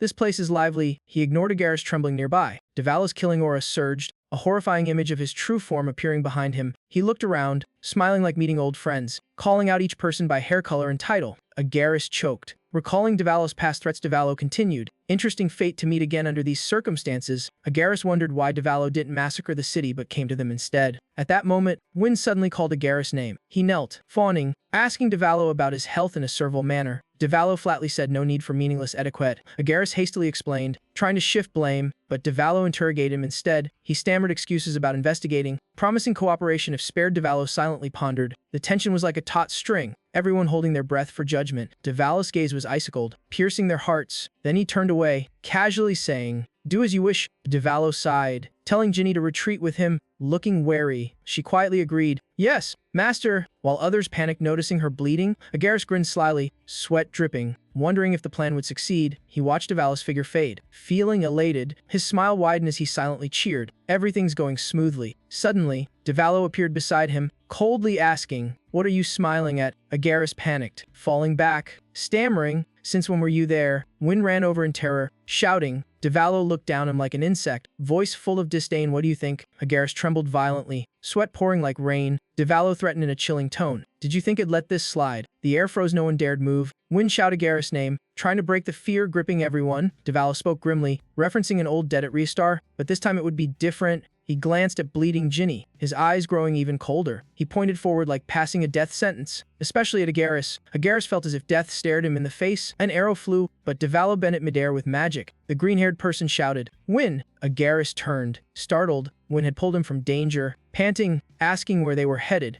Gazoth ordered, "All troops, protect them at all costs." Devallo saw the army pouring toward him, merely smirking in contempt. Then a massive explosion shook the area. From the smoke, he emerged, muttering about troublesome nuisances drawing attention. He raised his hand, firing a volley of glowing magical arrows like a meteor shower. Agaris despaired, realizing they couldn't withstand it. A green-haired person leapt forward, blocking all attacks. Blood gushed. He weakly smiled, teasing Wynne, him faster this time, then fell, urging her to care for the commander. Wynne was speechless, unable to utter a word, arrows embedded in the ground. She screamed in despair, her cry echoing far, tears mixed with rage. She clenched her fists, ready to counterattack, but a hand gripped her shoulder. Agaris restrained her, pleading, "Don't, Wynne!" She shouted in anger, "Why stop me?" He tried to reason, but she was furious over her fallen teammate, refusing to retreat. Gazoth calculated that instant teleport was the only way to stop the doomed circus. Dark fog squeezed her like a toxic spa mask gone wrong. Teammates passed out, so teleport math hit mission impossible mode. No back button left, she chose noble self-delete. Gia Zuida screamed for Aina until her vocal cords filed a complaint. The man behind turned back, eyes sharp like wifey scanners. He whispered, "Got it," like approving a pizza order. Dualucide. "Ah yes, Daiji Doom." And a charge to punch back, time for the gate, death flirting included. He unleashed 3 moves of the third Azik's divine techniques, drums in his chest booming. Wayne yelled for a nah, voice cracking like cheap glass armor, vibes flaming. He threw a thunder-level punch. 1 blink later, arm gone. Squad members buffering in horror. Aina's scream echoed, spinachilling like ghost asthma. Jinai rumbled, humans are weird and doomed. Phi. And tried revenge too, but Earth Spikes ended his subscription instantly. Wei-Yin watched him fall, tears and rage mixing like spicy soup. She howled like a heartbreak tornado. Agaris freaked. Calm. Wei-Yin, she roared. Murder Buffett. Now. As she dashed, Agaris pinned her back, crying, please, I beg, far away. Dualu frowned. What clown quest are they doing? Tu Mu appeared shielding Wei-Yin and Agaris, making Agaris scream. Tu Muser. He burned his last AP to cast Heartwall Shield. Premium Edition. Dualu and Lu stared. What wizard nonsense is that? He roared and blasted magic at the shield like it owed him money. Shield held, but Tu Mu prayed. Please be enough. Enemies outside powered up for get-cracking season. He glared solemnly. Senza. Playtime's over. The giant beast popped up. Fear froze him like bad net lag. Nightmare Beast revealed. Even Tu Mu whispered. What the actual roar? Magic glyphs formed into Alu's mouth, blinking like neon pop ads. Soldiers panicked, while Jiazuode murmured, hold on, gate's almost done. Wei-Yin begged Tu Mu. One more minute. Grandpa Tank. She recalled the Thirtazik's divine techniques could rival ancient monster punches. Spell explosions rained, but Tu Mu's shield cracked rocks falling like defeat confetti. He widened his eyes in maximum dread mode. He ran forward roaring. Last spark of life in the sprint. A huge boom tore space like opening a soda with force. Dust flooded Wei-Yin and Agaris shielded their faces. From smoke, a raspy voice whispered, run, Captain. They screamed Tu Mu. He collapsed with a chest hole, muttering, ignore me, lead the Empire. Win. He smiled in peaceful idealistic shutdown. Logging off forever. Dualu smirked. Yo. Still breathing pixels. Wei-Yin rushed, but Agaris blocked. Nope, you can't beat him. She ignored all logic and marched forward because plot mood strategy. Her hands glowed bright blue as she declared, because I am the hero, as Devalo prepared an attack. Win clenched her fists, firm in belief heroes exist to protect. She screamed and charged into battle, determined to face Devalo to the death. Scene shifts to cart loaded with magical stones is being pushed forward. Ginny giggled. So pretty. Lo, consider it a souvenir. Flames burned in the distance. Another replied, not for this, but the word is the word. The man nearby laughed.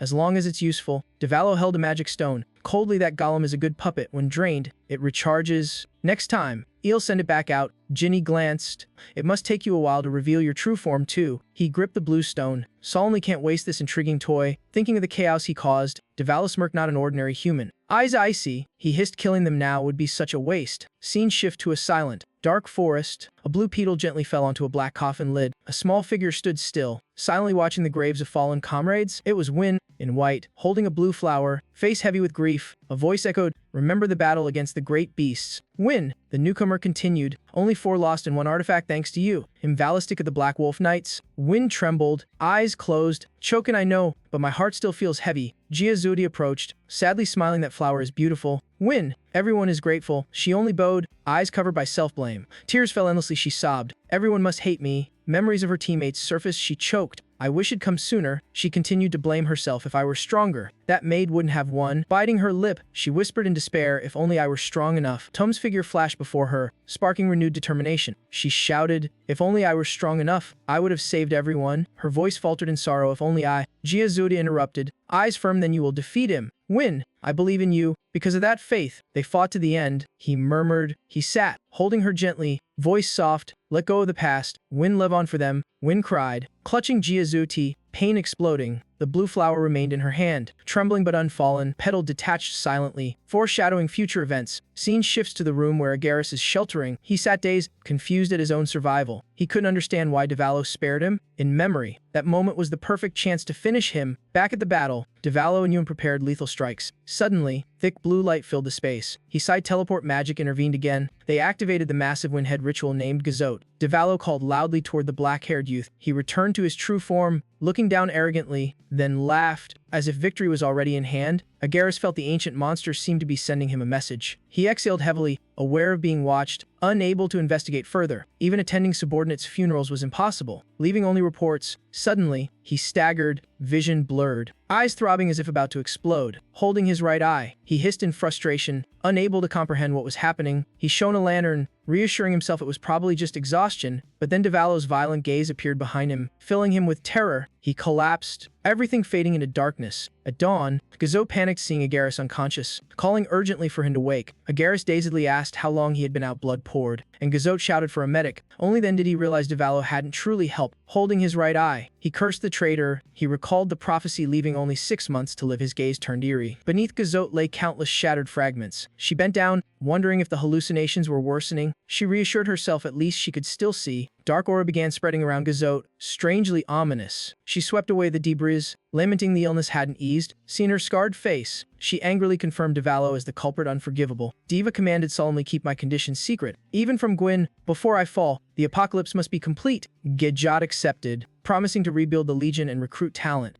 Diva frowned, puzzled why Wynn and her team acted without notice. Gazot raised her hand, purple light flickering, stating coldly that reporting to a gasping superior like Deva only caused trouble. She promised to detail later but needed to leave briefly. Raising Deva's suspicion, she whispered, on the way here, I met the one you hate most approaching. Diva froze, questioning urgently. Before he could respond, she vanished like smoke. A knock echoed. Agaris gave permission to enter. An elderly priest appeared, bowed, and offered a few comforting words. Agaris replied coldly, accusing him of clumsy lies from too many years as a cleric. The atmosphere thickened. Agaris realized the guest just wanted his answer. The priest admitted bluntly that it was true. Agaris turned away, complaining about how misfortune always fell on them. The priest, stern, said he wanted Agaris Black Wolf Knights to cooperate with them. Agaris sat, listening as the priest explained religion in the Empire was merely a political tool. He looked outside, lamenting that his own life was no more valuable than a noble servant's. Agaris replied bitterly that here, gods mattered less than emperors. The priest chuckled, acknowledging the truth of that statement. Then he turned, eyes bright, saying blessings would soon cover the land. He raised his hands in the light, full of faith and pride in his mission. Agaris smirked, accusing him of plotting a holy war while he had nothing. The priest smiled faintly, saying Agaris' current state spoke volumes. Agaris' gaze turned icy. He bade the guest farewell with sarcasm. The priest departed, leaving a reminder to follow the will of the gods. The door slammed. The room sank into silence. Agaris pondered, whispering, want an answer? You'll get one. Dark thoughts rose. He vowed next time the priest would taste a real confrontation. He walked down the corridor to the 4th room.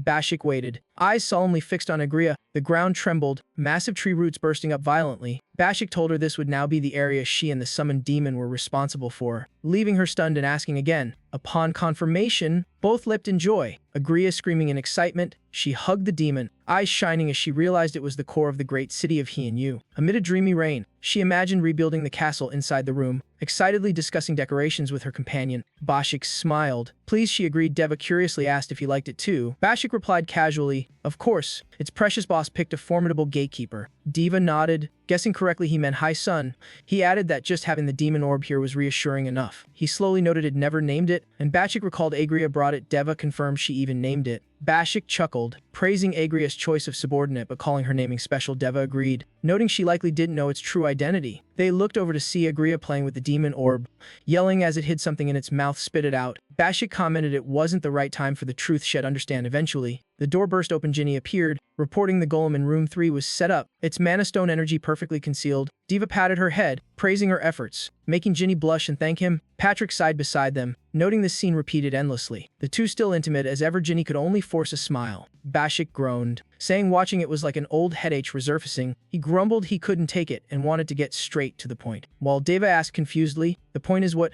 Before explaining, Diva dismissed it. If we have to go out, forget it. I'm not going anywhere. Patrick silently agreed. Bashik emphasized Deva should stay in the dungeon this time, recalling the previous chaos that destroyed the city and spread rumors. Diva warily asked, then what? Are they coming to scold me? Patrick answered bluntly, exactly. Both Deva and Ginny were stunned, surprised the matter was serious. Bashik continued, noting he contacted Battery, and other Dukamoku were eager to meet Deva. Deva ran his hands through his hair, complaining, then asked when they'd arrive. Bashik answered succinctly, today. The group froze, petrified for a few seconds.